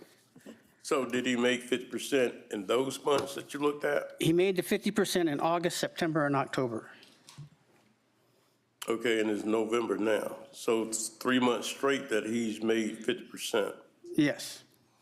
And you're saying what you usually do is look at a whole We do. year. Usually we look at a whole annual year. Yes, sir. I mean, is that a requirement from the commission or ordinance, or is that just something that you usually do? Based off of the way it's worded in the ordinance, it talks about an annual sales.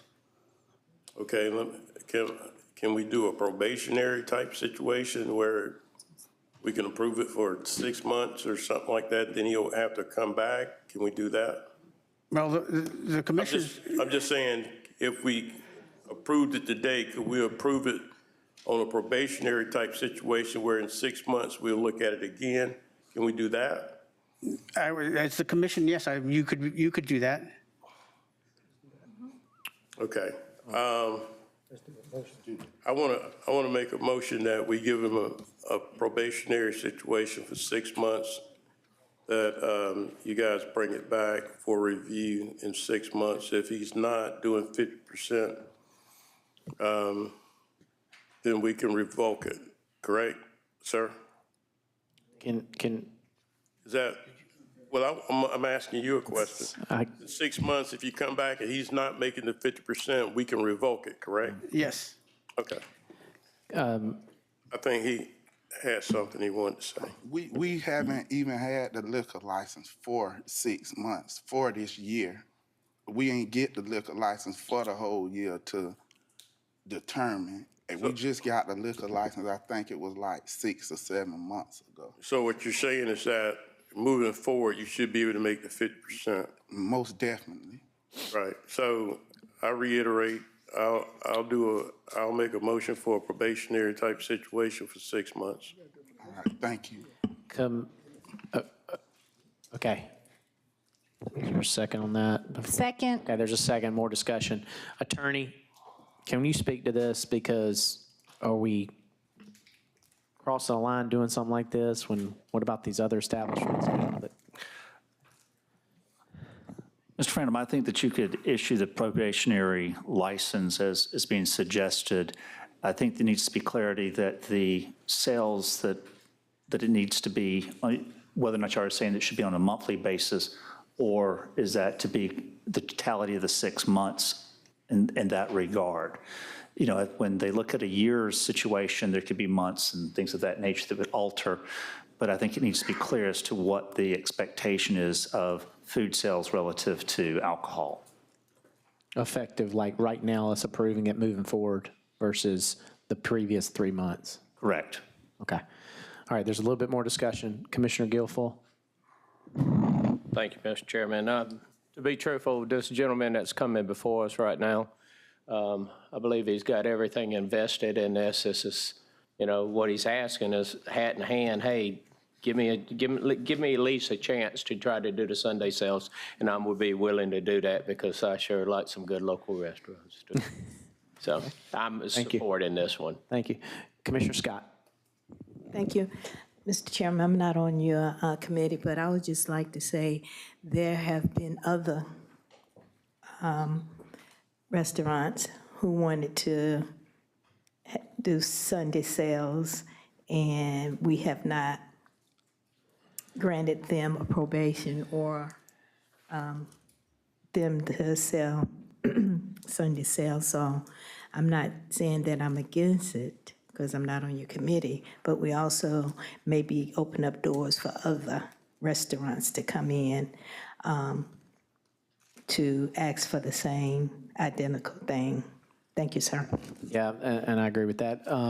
Commissioner Williams, are you good? You want to say something else? Well, can I have Director Delaney come up? Well, I did want to say something else, and I know many times you have people open a business, and many times, most businesses, how long have you been open, sir? 4 years. 4 years? Most businesses within a 5-year period just delete themselves. They go away, they don't survive. So what he's basically saying is that he hasn't had the liquor license and he hasn't had the things in place over a period of time, but now he's gaining those things. He's moving forward. And that's why I'm like Commissioner Guilfoyle, I'm at least trying to give him some type of situation that he can grab onto, and after 6 months, if he can't do it, he won't be able to do it. But most businesses close within 5 years. So he's approaching that landmark now that we're worried about whether or not he can make 50% sales.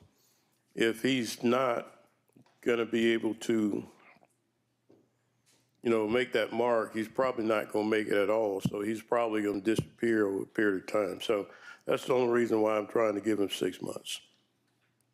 Thank you, sir. Director Delaney, do we have this happen much in our community where people come up in this instance? Yes, we have had quite a few instances where a small business in particular would ask for a an alcohol license, which would allow for them to sell on Sundays. In most instances, we advise them to get their numbers to where they should be, and then we could recommend approval of the application. In this particular instance, we didn't receive the information for the last few months that we were able to talk about until Friday. So that put us in a scramble situation. They haven't been doing what they were supposed to do. You're supposed to turn it in on the 15th of every month. So we just got it.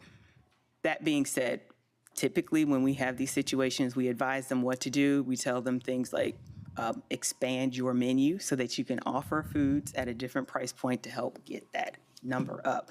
And you had some successes with it. Most of the ones who come and we meet with them, we tell them, hey, expand your menu, get your food sales up, and it works.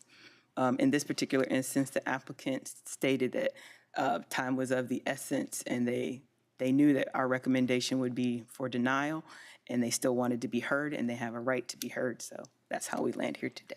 Have you had in instances where this restaurant has come to us with 3 straight months of 51%? Like, let's talk about the other ones. Like, are they just coming to you saying they want it, or did they? I mean, he's showing that it's happening now, and it hadn't got the year. Have you had that happen before, or is it mainly just people asking that didn't have a little bit of track? He's got a little bit of track record, I guess. Right. We've never recommended approval for someone who didn't have the whole year's worth of review. They typically go back, do the work, and then they come back and ask for the approval.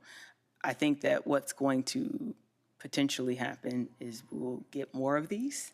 So, but they're small businesses. If he had asked for it at the inception of his business and thinking about the purpose of the brunch law, which is how you get to Sunday sales, if he had asked for it at the inception of his restaurant, this would be a moot point. It would have been granted. So I understand going either way. Thank you. Commissioner Scott. Yes, Mr. Chairman. Can I ask the, what days, are you open 7 days a week, 5 days a week, or? We're open 6 days a week. So you open Tuesday through Sunday? Right now, we're open only Tuesday through Saturday. But sometimes we open on Mondays. But sales been so bad there for the past 4 years that, we competing with so many restaurants on Broad Street, and we so small. So we be closed like 4 months out the year, just trying to get everything right with the bills and everything. But we just getting it back on track to where we can sustain everything that's going on.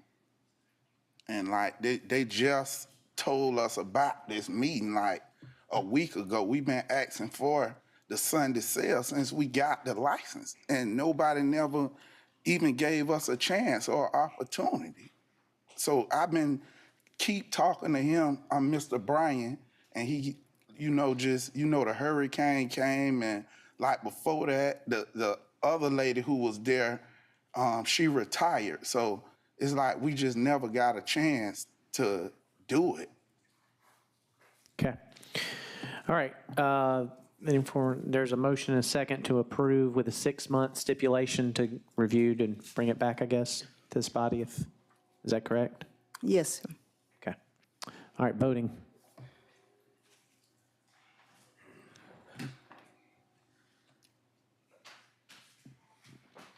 Commissioner Guilfoyle.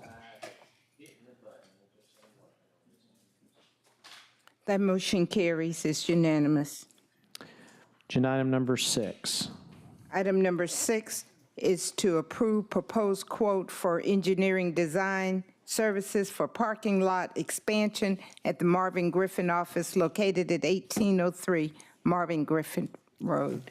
Commissioner Guilfoyle. Had a couple questions about this on agenda item. I guess Mr. Vazar is here to speak on it. Okay.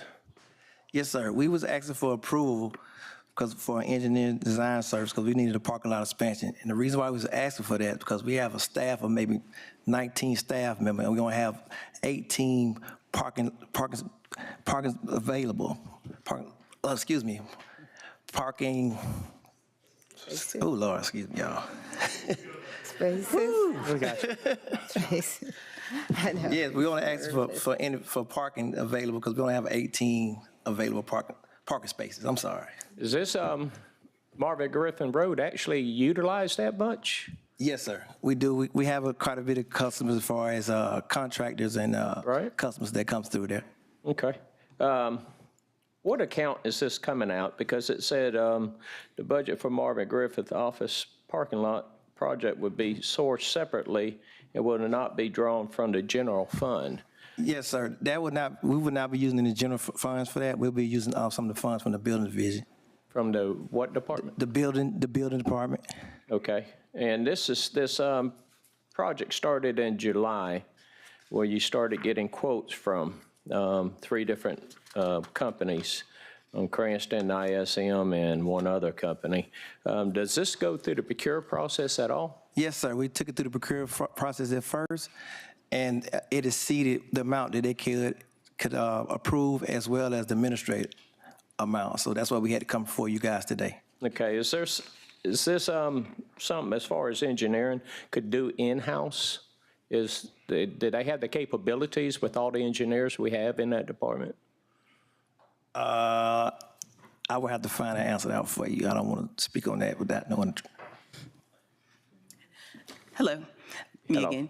From a design work standpoint, no. Engineering would not be in a position to do design work for construction drawings for this particular activity. That's I think Dr. Malik I know Dr. Malik will back me up on it. They don't do the design work. Okay. Motion to approve. Got a motion and a second. Voting, please. It's unanimous. Agenda item number 7. Number 7. Mr. Chairman, before you move forward, can we please ask Ms. Delaney if she could possibly send us a copy of the plan review reader update that you presented? Yeah, number 3. Number 3, can you submit the copy of the plan that you shared with the commission? Yep. Yes, sir. Yes, ma'am. Thank you. We didn't receive it, I'm sorry. Okay, number 7, a motion to approve the audit of the Parks and Recreation Department. Thank you. This one's pretty self-explanatory. I think we're, getting closer and towards a Parks and Rec director in the near future.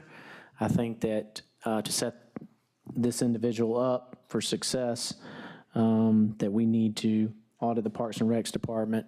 I think that when you see that even in the last, let's say, 6 weeks, we've thought we were in one instance a little bit more solvent in cash and whatnot from a funding standpoint, and now we're learning that there's a little bit of more of a gap there than we anticipated. I think that to set everything up, to find money, to save money, that this would be a step in the right direction. So I'm hoping that someone will make a motion to approve.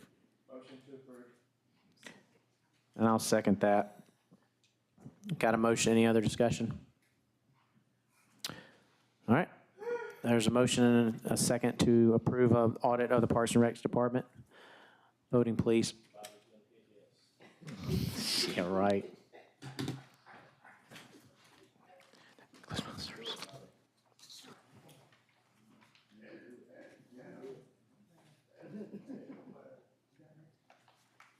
That motion carries 3-1. All right. Ms. Pulliam voting no. All right, thank you, colleagues, and that concludes public services. Okay. Madam Clerk, I would like to say that we do not have a quorum for engineering nor public safety. So anybody that might be here for engineering or public safety, we will have to move everything to next week's agenda. Thank you. Items will be forwarded to the full commission on next Tuesday. Yes, ma'am. Thank you. All right, we're going to call Finance Committee to order. Ms. Bonner, are there any additions or deletions? No, sir. All right, we're going to consent item number 2, if that's okay with our colleagues, with the colleagues on this committee. You're going to do that without objection? No objection. Okay. Item number 1. Looking for my, pull it up for me. Item number 1. Pull it up on the screen. Revised purchasing and credit card policy discussion. All right, Administrator Allen. Yes, sir. Mr. Mayor, as member of the governing body, we were directed, the administrator's office, to meet along with our finance department, our procurement department, and our legal team to discuss the City of Augusta's credit card policy. We actually had that meeting, sent you all a draft copy of the proposed policy. You're probably wondering why you see credit card policy, because after review of what we currently have in place, we realized that both of them are credit cards. So there is no distinction between the actual devices that are being utilized to make purchases. They both are considered credit cards. So the goal of this policy, one, was to streamline the respective process, make sure that we have identified any respective modifications and/or recommendations we would have to the governing body to make this a streamlined process and to improve the process, as well as to gather some respective information from other agencies as it relates to the respective limits and transaction limits, as well as monthly limits. So current credit card holders, right now, you will see that the current credit card holders are the current sheriff, our marshal, and of course, our clerk of commission. The transaction limit that all of them have is unlimited. The monthly amount right now is that our sheriff has $5,000 limit, our marshal has a $20,000 limit, and our clerk of commission has a $50,000 limit. As you can see, on July 20th, 2021, the commission approved the administrator be given authority to increase the card limit for the clerk of commission if necessary to cover commission expenses. So that's why you'll see that our current clerk of commission has a higher limit, because when she has to set, respective training and things of that and reserve rooms, she has to do one actual cost at a time. So that gives her that autonomy to do such things. Current purchasing card holders, and this is what we considered to be initially the P card, but this outlines everybody in the city government who has currently a P card. And you will see those are the things that were provided to the department heads and their respective designees.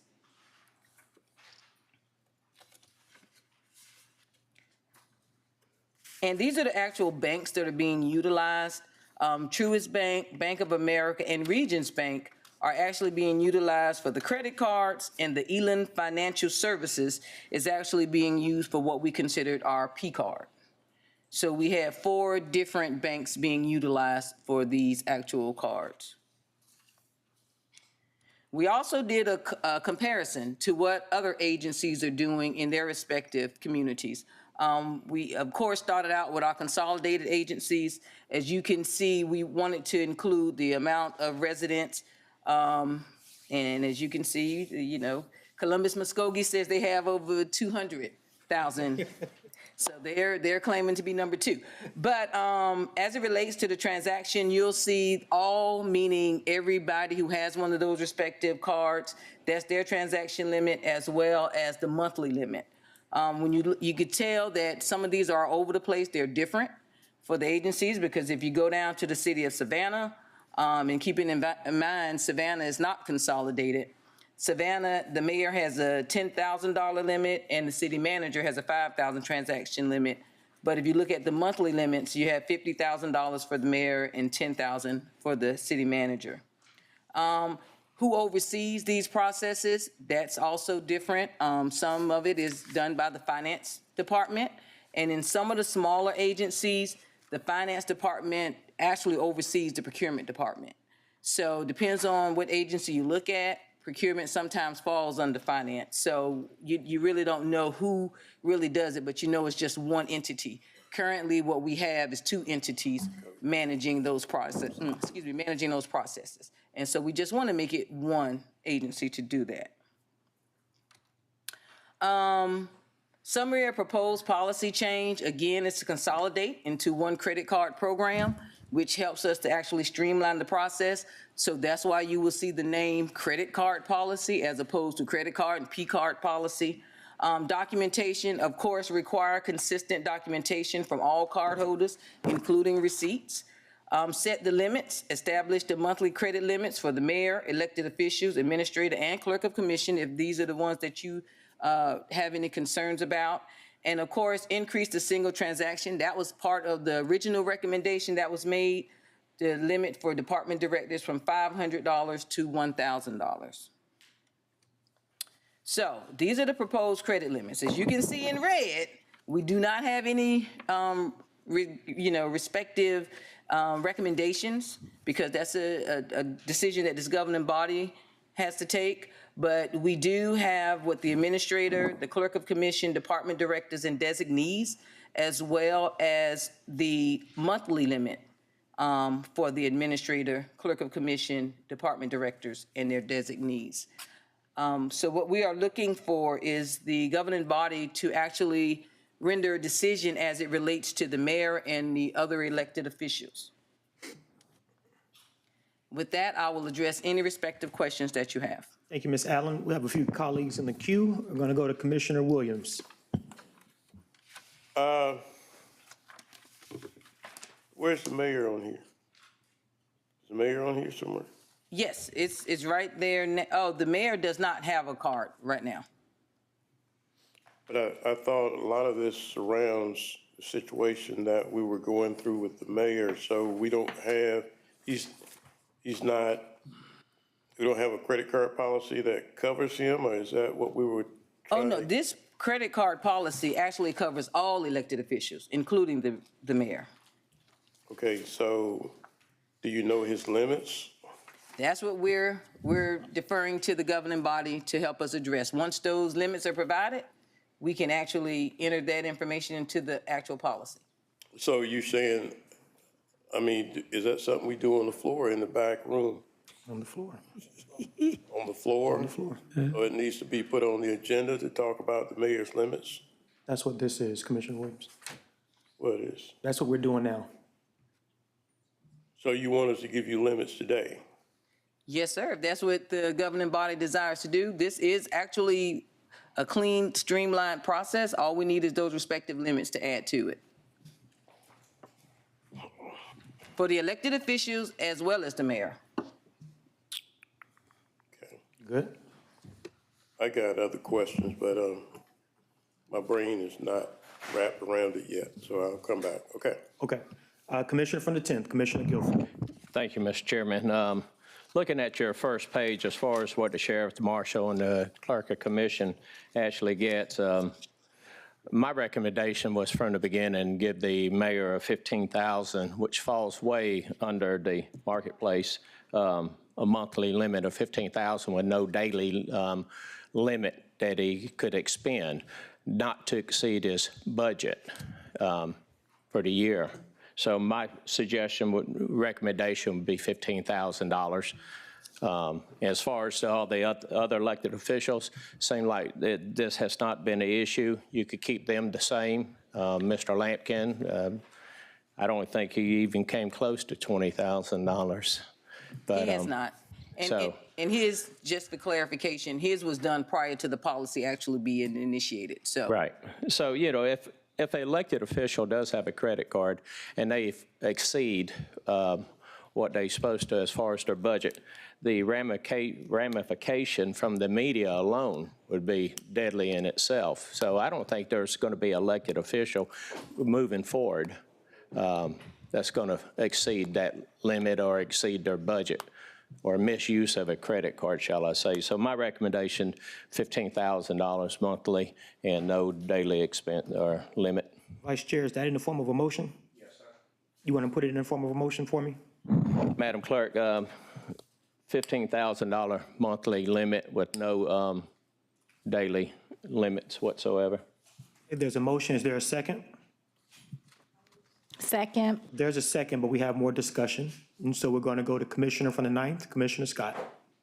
Thank you, Mr. Chairman.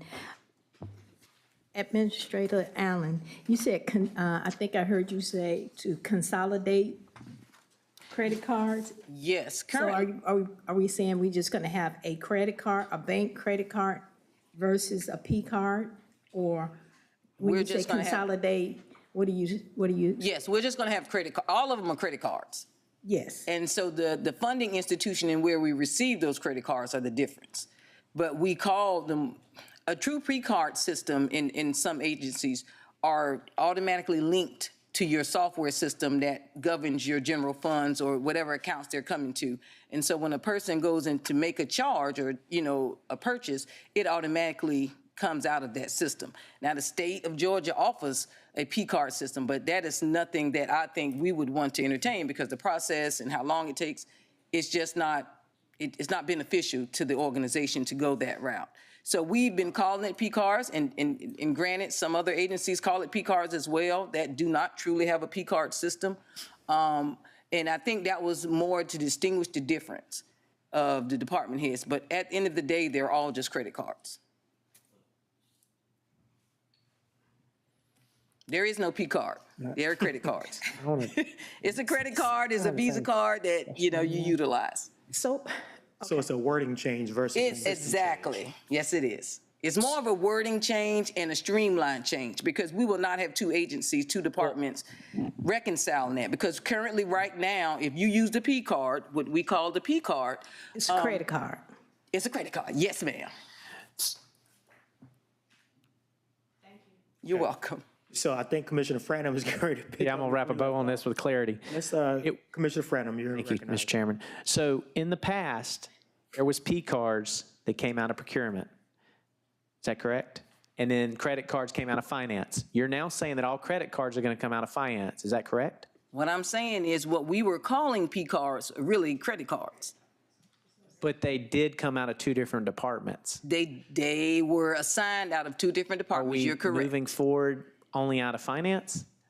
Moving forward, we will have, as the policy states, the administrator gets to designate who would be managing that. And currently, when you really look at the process, we had P cards. And those P cards came from procurement. That's right. And procurement had somebody reconcile it. But guess what? Those receipts and everything went right to finance to make the payment. So right now, when a credit card purchase was made, the person sent the receipts and the documents right directly to finance. So it makes sense that finance is the governing agency that manages those because they end up there for payment anyway. Thank you. Thank you, Mr. Chairman. All right. So any other discussion? There's been a motion on the floor to give the mayor a monthly limit of $15,000. Where the elected officials section is listed blank, what do we need to put there? Because I believe the vice chairman said that the other elected officials is fine where they are. So do we need to make any changes around that, or what do we need to do as far as elected officials, Ms. Allen? And those only two elected officials are the marshal and the sheriff, correct? That currently have them, yes. Okay, but so any other one that chooses to have one, you would have this policy in place to govern it. So we are proposing to leave their monthly limits at $5,000 and $20,000 and have the mayor go to $15,000. May I ask before we call for a vote, the thought process behind the dollars? Like the administrator's $10,000, department directors is $5,000, mayor will be $15,000. Is there a metric that we're using or any type of scale we're using, or is this just kind of, are these numbers just what we think is reasonable for the responsibilities that each office has? It was based on comparable agencies as well as I think the hurricane assisted us in some of this because when the hurricane occurred, of course, everything, had to be purchased as it relates to the administrator having that ability to do those things. And so we realized those limits kind of, prevented the administrator from making respective purchases.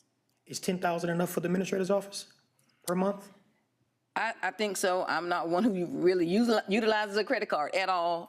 But I will say that unless we have an emergency, as we did with the hurricane, we should be fine. All right. Any other discussion from colleagues? Commissioner Johnson, if I could just ask too that we clarify the elected officials. I know we're saying leave them where they currently are, but for any new elected officials that may want a credit card, I would not want to, we would have to have some definition of what their limit would be. So what you're saying, for instance, if the tax commissioner's office or the DA says they want a credit card, they would need a limit? Yes. I would suggest $15,000, right there with the mayor. Any other suggestions or comments about what Ms. Allen is proposing? No? All right. There's been a motion and a second. Commissioner Guilfoyle, can you amend your motion to include the $15,000 for elected officials as well?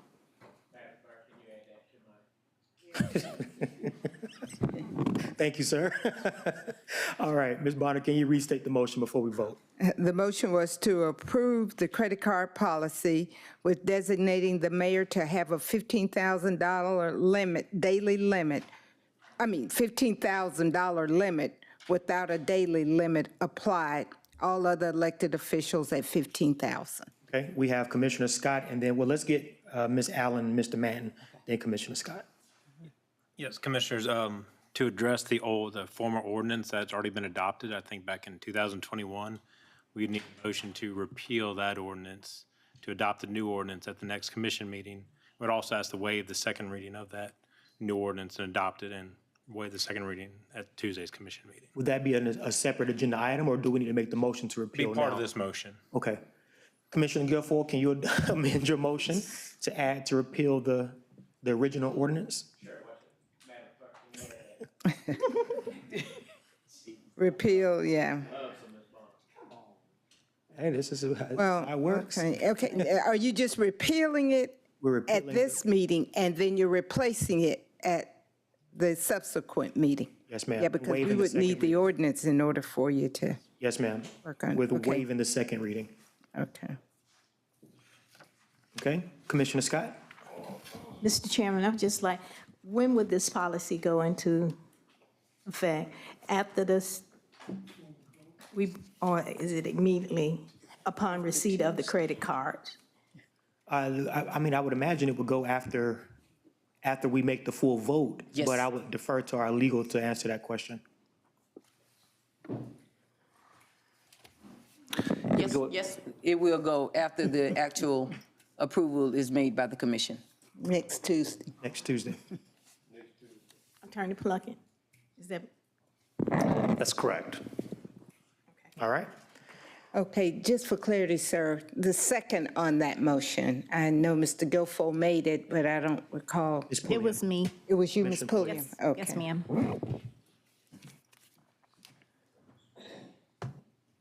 Any other comments? All right, hearing none, voting, Ms. Bonner.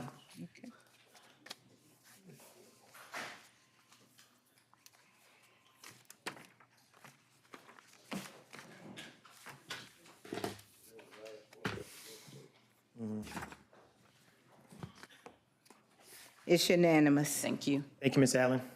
Thank you, committee. Is it me, Ms. Bonner? Yes, ma'am. So you don't have any,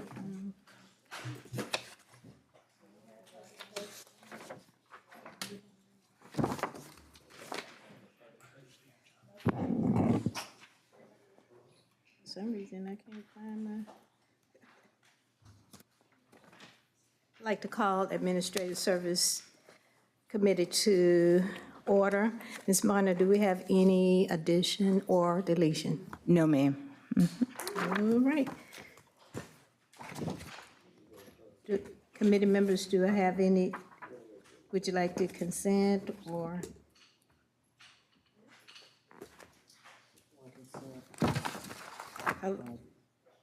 Number. 2 and 5? Yep. Make a motion to consent 2 and 5. Voting, Ms. Bonner?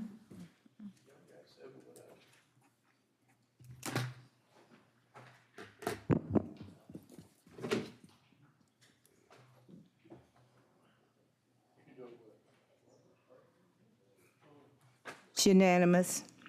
All right, Ms. Bonner, we'll go top to bottom. Okay. Item number 1 is to discuss city's hiring policy in association with presentation made by Mr. Lawrence Brennan, Justice Impact Reformation Society, an amendment to Augusta's equal opportunity hiring policy.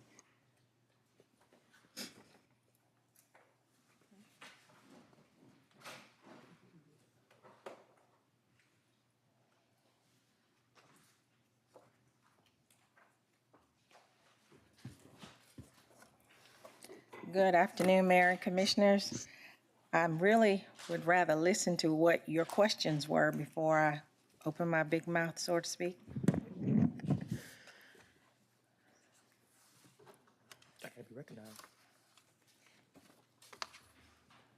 Director Rooker, have this proposal or any talks been done in other municipalities in terms of trying to get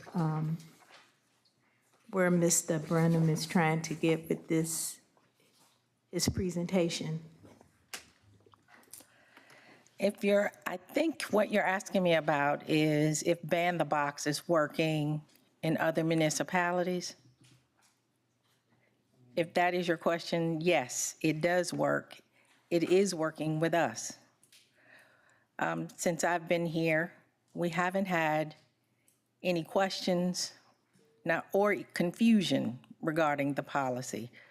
We do not have any questions regarding your criminal background history on applications. In fact, it doesn't come up until you become a candidate. There it is. Meaning, if a department wants to hire you, then we go into the onboarding process where you are given your drug screening and your criminal background check is done at that point. After that is done, and if anything comes back, the decision at that point is up to the director. We share that information, we discuss that information with the director, and then the decision is made to move forward or not. But there hasn't been any issues with it.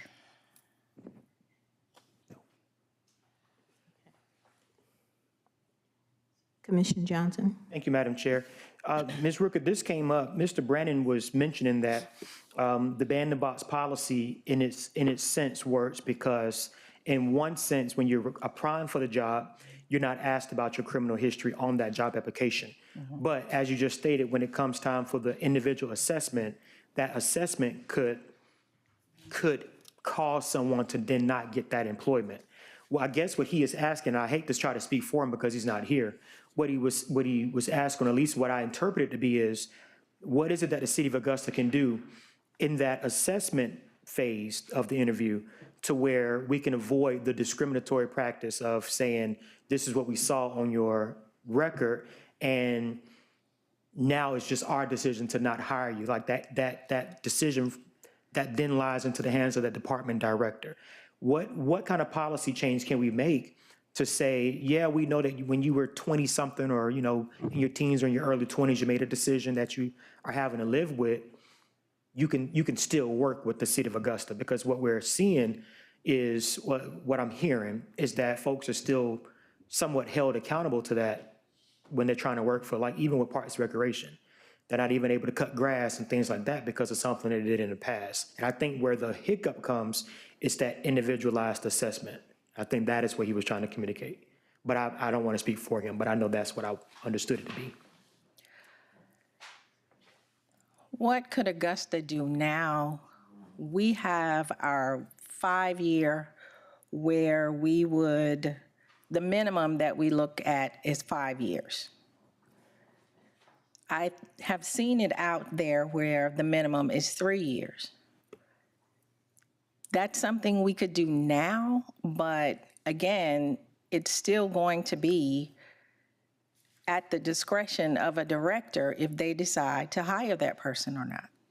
Would there be any type of legal ramifications that the city could fall into if that director decided not to hire someone based off of a criminal history that they had 3 to 5 years prior to applying for the job? Would that decision put the director in harm's way for legal reprimand, or the organization in general? I don't think that is a part of our ban the box. That's why we have the ban the box in place, if that makes sense. That's why that's in place. I guess the concern was that the ban the box would simply keep us from asking, do you have a record? But when the criminal background check is done and something comes up, that record is still brought to the forefront, which in that case, you might as well have the box on the application. So I think going down to 3 years would be a good thing to do, just to be able to expand the possibility, like the opportunity to people. But I imagine that the whole idea here was if the criminal background is going to come up and keep you from getting the job, then what is the point of even having the ban the box policy in place in general? And I guess that's just what the question was in that case. I think 3 years would be fine. My office has tried to do is when it has come up, we mail to the applicant the information that we received. In those cases, I know that the DA's office, the solicitor's office have things in place to help you remove those things from your record. And so we share that information to help them get those things expunged. I think that's the right word, to get those things off of their record. But I would have to recommend we do a little more digging, a little more research with data to actually see if there is some wiggle room there to make some meaningful change. Okay. Are you, and this is my last question, Madam Chair, are we aware, and I guess this goes back to what you just said, needing more time to research, are you aware of any second chance programs within hiring through government agencies? I am familiar with, in fact, Athens Clark, they also have the Ban the Box plan, but they have a second chance component attached to it. And if you need additional time, how much more time do you think you'll need to bring some recommendations back before us? I know there's a lot going on, so maybe top of the year, first quarter sometime next year. If you could give me to the top of the year, I could bring back some more data, because that's what we need. We need data, and some more recommendations of what you actually want to do. Because what you're looking to do is, and please correct me if I'm wrong, you want to add something to the Ban the Box that gives people more opportunity for employment. Is that correct? Correct. That's correct. I'm just one commissioner. In my mind, yes, That's why that I'm is looking correct. at everybody. I yield the floor, Madam Chair. Thank you. You know, I think it's a good idea that we look at this, but I think we, with Ms. Rooker's data, I think, okay, don't everybody shoot me at the same time, but we might need to have a committee and bring some other people, not just the city. We might need to bring somebody, the county, to have a committee to look at this and see where we need to go. I know the state of Georgia, they still do hire ex-offenders. There's different companies that have, it's a program that if you hire an ex-offender, you actually, the company is actually insured to make, if something happens, some losses come about with this individual, that the state will pay them back. So I really think it should go in to a study group when Ms. Rooker come back, or before, I don't know, we just need to look at it. I do know the fire department, Department of Corrections, they have firefighters who are incarcerated individuals right now that's doing that. And when they get out, they have the training, and when they get out, they're actually hired in municipalities as firefighters. So I think that's something that we need to look at. I'm gonna go to Commissioner Pulliam, and then you, Commissioner Johnson. Thank you so much. First of all, I'm whatever, because Commissioner Johnson took the words right out of my mouth, the second chance. Second of all, Commissioner Frantham said, please have that workshop before he leaves, top of the year. I think that it's a great idea, and it's definitely something we should look at. In recent weeks, I had a meeting with some entities, and they were talking about their second chance program. And these were very large entities. And so as I was sitting in that room, I was like, wow, this is great. This is something that we could look to possibly implement. So I said all that to say, I'm on board. I think this is great that we further this discussion. Thank you. Thank you so much. Commissioner Johnson? Thank you, Madam Chair. To keep Commissioner Franum from having to miss out on the fund in January, would it be in order for us to allow this conversation to be a part of the jail population meetings? Since Ms. Rookert is already at the table for those, we can have this as a key component to the jail population, and then whatever data that we get, that we come into, it could be bounced off of those judicial system professionals before coming back to the commission with recommendation. Is Mr. Jackson? Mr. Jackson, is that feasible? Because we want Commissioner Franum to be able to be here for it. And the next meeting is December. At the December meeting. Commissioner, what exactly is your request, just so I can? So Commissioner Scott mentioned that we may need to have a committee formed for this, and we all agree.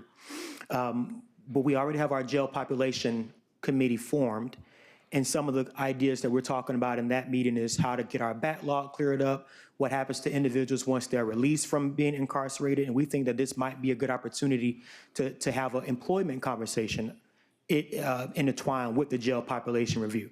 So do you think that having this conversation be a part of those jail population review meetings, do you think that'd be the appropriate place to have this conversation for Ms. Rooker to gather data, to bounce ideas, and then to eventually bring back all those recommendations to the commission? Well, I think the timing is perfect because we have our next committee meeting in the early part of December. So I think we can approach that question the first month of the first week of December. Okay. Okay. Well, Madam Chair, I would suggest that we add this to our jail population committee for further review. And I will make that as a part of a motion, but I know we have other colleagues in the queue. And I'll yield. Commissioner Lewis. Thank you, Madam Chair. And thank you, Madam Side by Chair over here.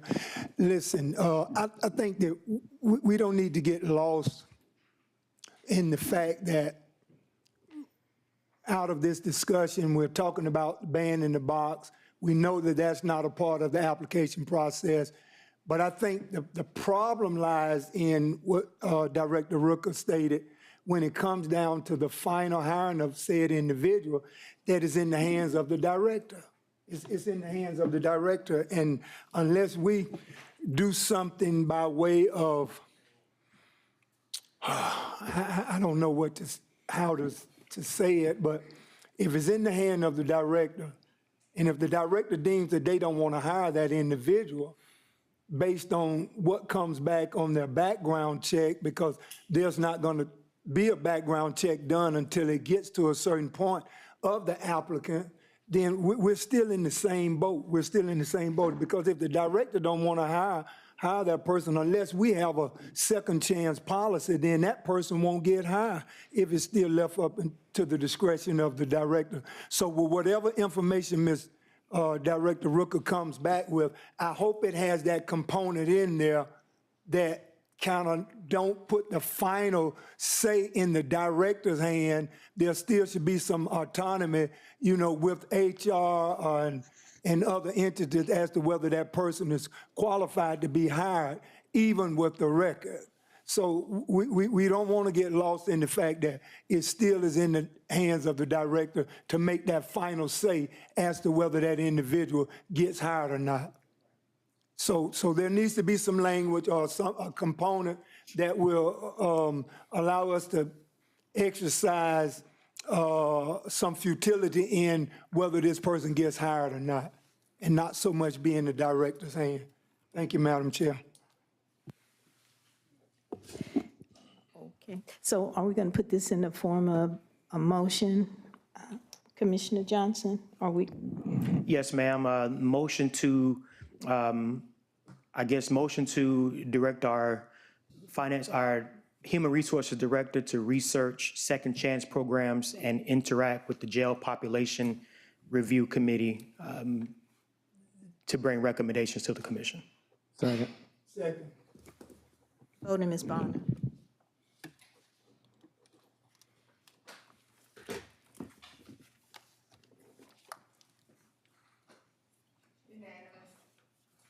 Thank you. I believe we're at number 3. Item number 3, discuss adding a full-time EMA director in the 2025 budget. Commissioner Franham. Commissioner Franklin? Thank you, Madam Chair. As we discussed this is no disrespect or anything at the current situation.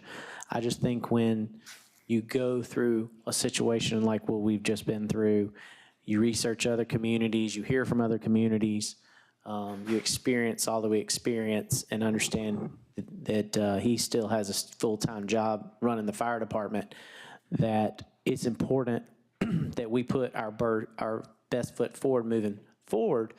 And when you look at like other communities, they have a full-time EMA director. I think that not only do we need a full-time EMA director, but I think that we need to look at a facility. I think when the Vice President of the United States comes to a room like they had to, like she had to go to, it doesn't put the best foot forward of the city. When you look at other municipalities that have EMA centers with nice screens, and you look at our street light engineering and what kind of room they have with all the nice screens and stuff, I think we should have that same mentality in an EMA services, EMA director. I think that in our instance, when you have the Salvation Army building a new shelter and you have partners like the Red Cross and Salvation Army, it makes perfect sense to have discussions with them about what that they're doing. I'm under the impression that they were looking at a partnership with the city, and what that looks like, I have no idea because I haven't seen it. But I think that moving forward, we really need to strongly consider putting this in the 2025 budget, where there's at least, in my mind, a director, a deputy, and an admin. Now, does that mean we look at other areas? Maybe I mean, I don't want to say this publicly, but is there a PIO? Is there certain things that we look at across this government to streamline information better that would fall more in the EMA kind of situation? But I'm hoping that the body will strongly consider this, because I think this is something that we need to consider based on what we've experienced the past 7-8 weeks here in Augusta. So thank you, Madam Chair. Commissioner Franklin, are you suggesting 3 additional people in this budget? I would think that you could also look and see if there's certain current positions that aren't filled. I know that there was a deputy being talked about being hired under this area. Maybe you don't need all 3. Maybe you can't afford, maybe can't make all 3 work, but I think an EMA director should be at the top, and what that looks like around it. I think I'd lean on the administrator to kind of guide us in that, but an EMA director, at least one. I mean, and I think we would have the funds to probably find that with the deputy and whatnot, so. Thank you. Commissioner Williams. Yes. I'm just sitting here thinking, unless we have a natural disaster of sorts like we just had with the storm, what is that EMA director going to do? Did somebody answer that question? Yeah, Madam Chair, if I can have the floor, I can answer that. Okay. Go ahead. All right. So Augusta sits in a unique position in that we have nuclear plants that are near us, as well as a strong manufacturing base, several dams, all types of disasters, in my opinion, that require a full-time EMA director. A city of our size is certainly unusual not for us to have one. So we have... Okay, but how many reactor problems have we had in the last 40 years? Never had any. How many we had this tornado, and the last serious storm that we had was the ice storm 10 years ago. I'm not saying it's not a good idea, but my question is, what is it that, may I ask Chief Burton to come to the podium, please? Yes, sir. And while the chief comes, let me just provide some insight as to why I think it'll be important now. This recovery from Hurricane Helene is going to be years in the process, in that we're going to be applying for grants not only to restore Augusta, but to make Augusta better. And having a full-time person allocated to those efforts and those resources will be a benefit to this city. I got you now.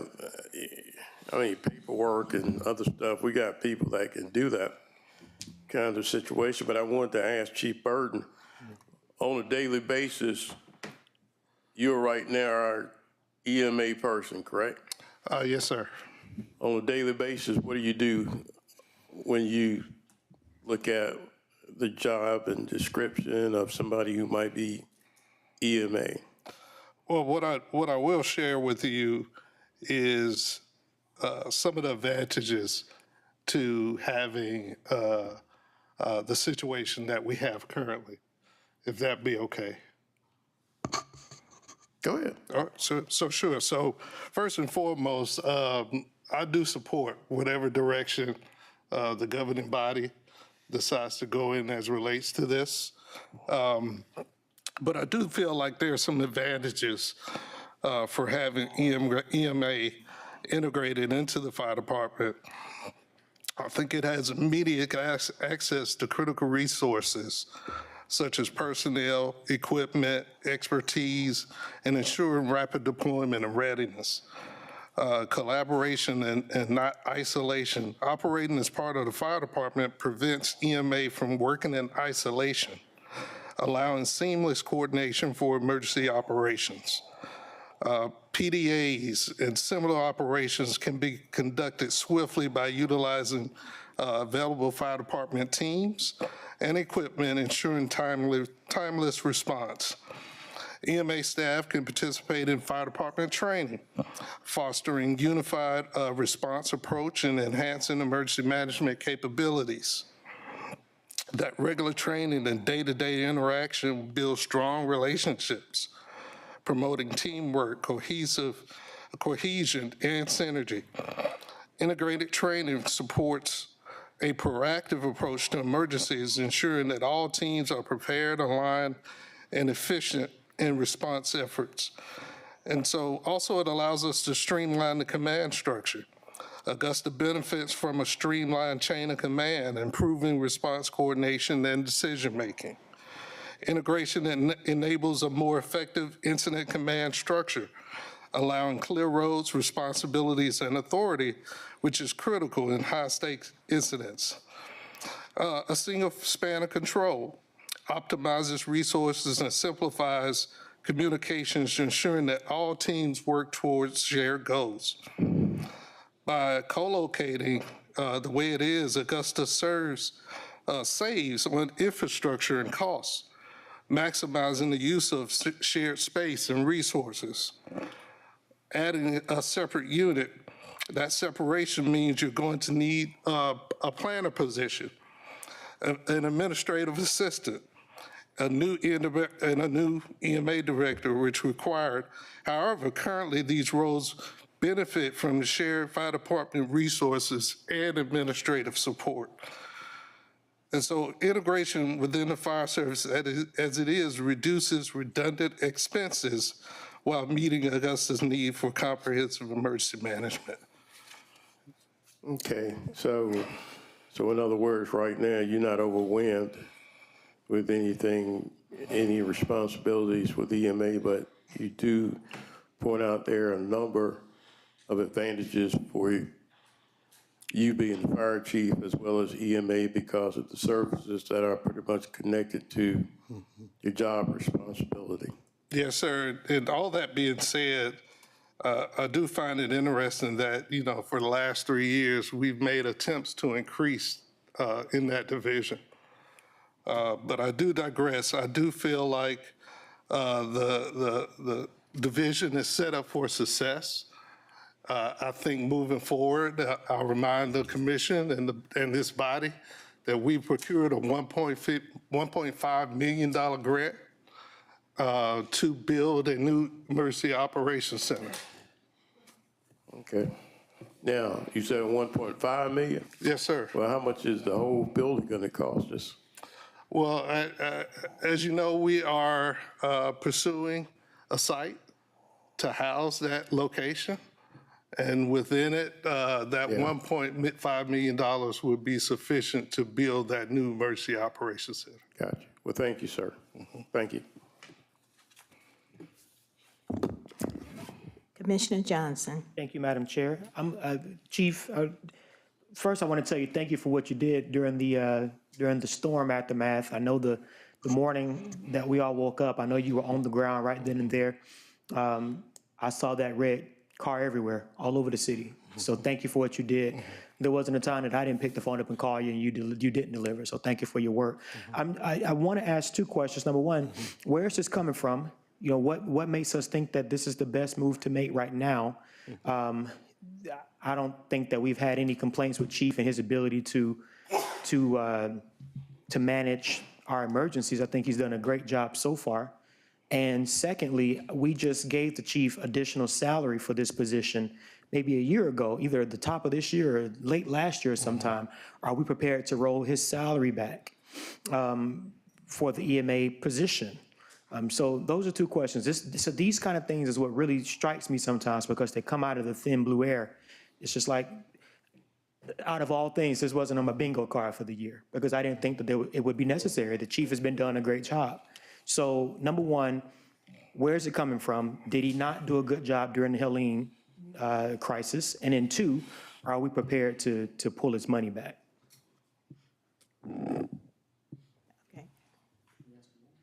Whoever, I mean, whoever's. Well, let me go on the record to state that the chief did a phenomenal job during the hurricane relief and continues to do that. However, this job for recovery requires so much more. It requires a dedicated individual that's going to be able to handle the crest that we're going to need to get full reimbursement from FEMA and GEMA. And it's literally a full-time job. So with that being said, do we have the, I won't ask the question about a salary because I don't think that's prudent for this discussion on the floor. Do we have an idea how much these positions would cost us in our budget? And I guess that would be a Ms. Allen question. Based on the previous EMA director that we had a number of years ago, and I mean it was a number of years ago, it would probably run anywhere between 80 to 100,000 as it relates to the respective salary. Look. That's for one person? Yes. Okay, that's just for that director. That's just for the director. That's not for the admin, for the PIO, or anyone like that, or the operations of the EMA services, correct? That is correct. Now, they do actually have a separate budget, separate from the fire department's budget. And currently, right now, as Commissioner Franham stated, there are two positions that are currently funded in that department for EMA. If we were to do this, do we have an idea where the money would come from to fund the EMA director's position? Currently, right now, you could actually utilize that deputy because I know there's uncertainty of how many positions are going to be necessary to fill the EMA director, the EMA department. I know there's been any talks between, based on the conversation, 2 to 4 people. So right now, you could actually use the funds that are allocated for the deputy director and increase that respectively to give you what you need for the actual director position. Have these conversations already been going on? Have we been having these conversations already? No, I'm basing on what you just said. What was said, 2 to 4 people. I think someone said 2 and the chief said 4. Yes, ma'am. Okay. I just want to again caution that we've been having some conversations about this budget and how we don't have money to fund certain things, but it seems like now we're wanting to expand our government. I'll leave it alone for right now. Thank you, Madam Chair. You're welcome. Commissioner Lewis. Ms. Allen. Thank you, Madam Chair. Chief, this question is for you, if you don't mind.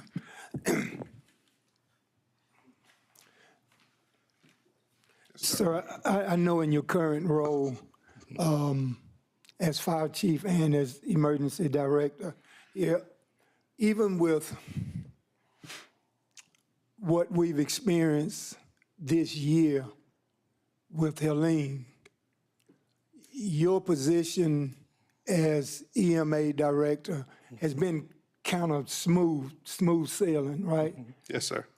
This right here really put you into action in your dual position as fire chief and in your emergency management capacity. Did it overwhelm you? These last 7 weeks, have you been overwhelmed, or did this incident really take you out of your position as fire chief and put you with your second hat as emergency? So kind of explain that to me. Well, I really think the response to this hurricane is really an example of our resilience because it wasn't just me. It was the collective. It was our leaders. It was our first responders. It was all of us. And so it wasn't just me. It was just, once again, an example of the resiliency of the city of Augusta. And so having seen that in action and the way that you guys demonstrated it, having a full-time EMA director, and God forbid if we ever have any catastrophes where they have to actually step up to the plate or earn their keep, so to speak. And with what we're paying you, in addition to your salary, I think that we really got our bang for our bucks doing this last event right here. And I can't say enough about what your department and you as an individual in both capacities has meant to this overall scheme that we've seen here. I just want to say thank you for what you've done, and I can honestly say that whatever the little bit that we're paying you is you've definitely earned it. So thank you for your work. Well, thank you, sir. Well, thank you for allowing me to serve. I do think there's opportunities. You know, as I mentioned, for the last 3 years, I've tried to increase staff in this division. I think a planner position is definitely needed. But with any crisis, there's always opportunity if you're willing to look for it. Thank you, Chief. Thank you, Madam. Well said, Chief, and my sentiments too, as a great job. Commissioner Franham. Thank you, Madam Chairman. As I started off saying, great job on what you did during the storm. But when you look at our city and where we're going, if we're going to grow where we need to grow, we need to be prepared where we need to be prepared. And it's not a knock at you, it's just the functionality of this government.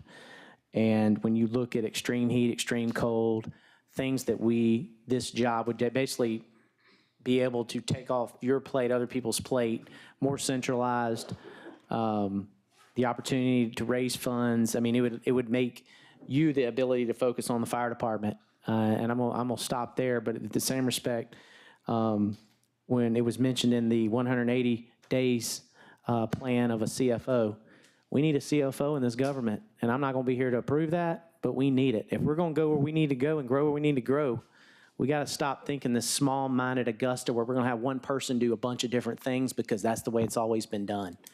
And I'll receive this information, but I can assure you that I would hope that future commissions bring this back up because it's needed more than everybody up here realizes. And we got to stop playing the games of just this is the way it's been and this is the way it always needs to be. So thank you, Madam Chair. Without it? Yes, without objection, Ms. Bonner. Okay. Receiving as information without objection. Yes, ma'am. Item 4, ma'am. Yes, ma'am. Discuss the current status of the clerk's office. Commissioner Franham. Thank you, Madam Chair. This is just a check-in. You recently lost Miss Nancy in the department, and just want to get your thoughts on where you're going. Natasha, I know, has been with you a long time. Is Natasha trained fully to do everything that you do? Do we need to send Natasha to training? Just want to have that conversation about where your department is right now. Thank you, Commissioner Franham. You're absolutely right.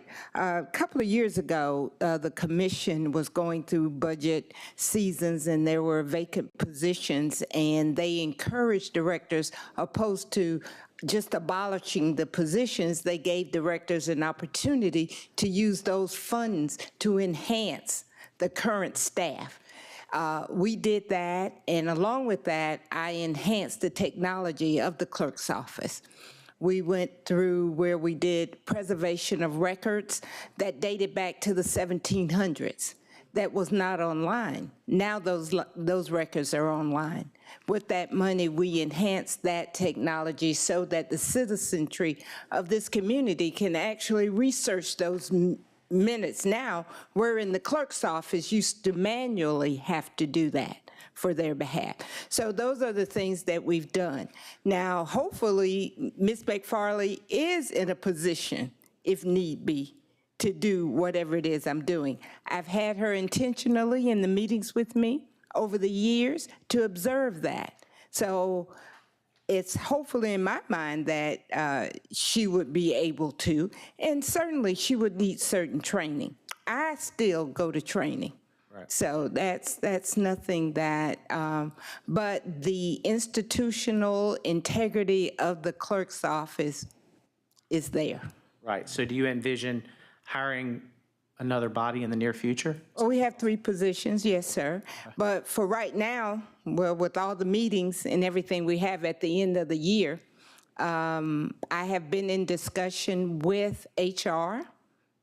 And that was right when Ms. Morawski did retire, regarding our RPAs. So I am in discussion, and for right now, everything's covered. I don't know if there's been some deficiencies that you've heard of. Not at all. Just making sure, I want to make sure, if something, I could be hit by. Well, let me say this, the job postings will be posted, and any qualified applicants that apply for the positions will be considered.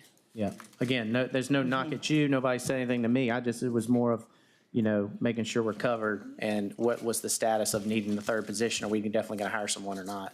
That. Oh, yeah, definitely. Okay, thank you, Madam Chair.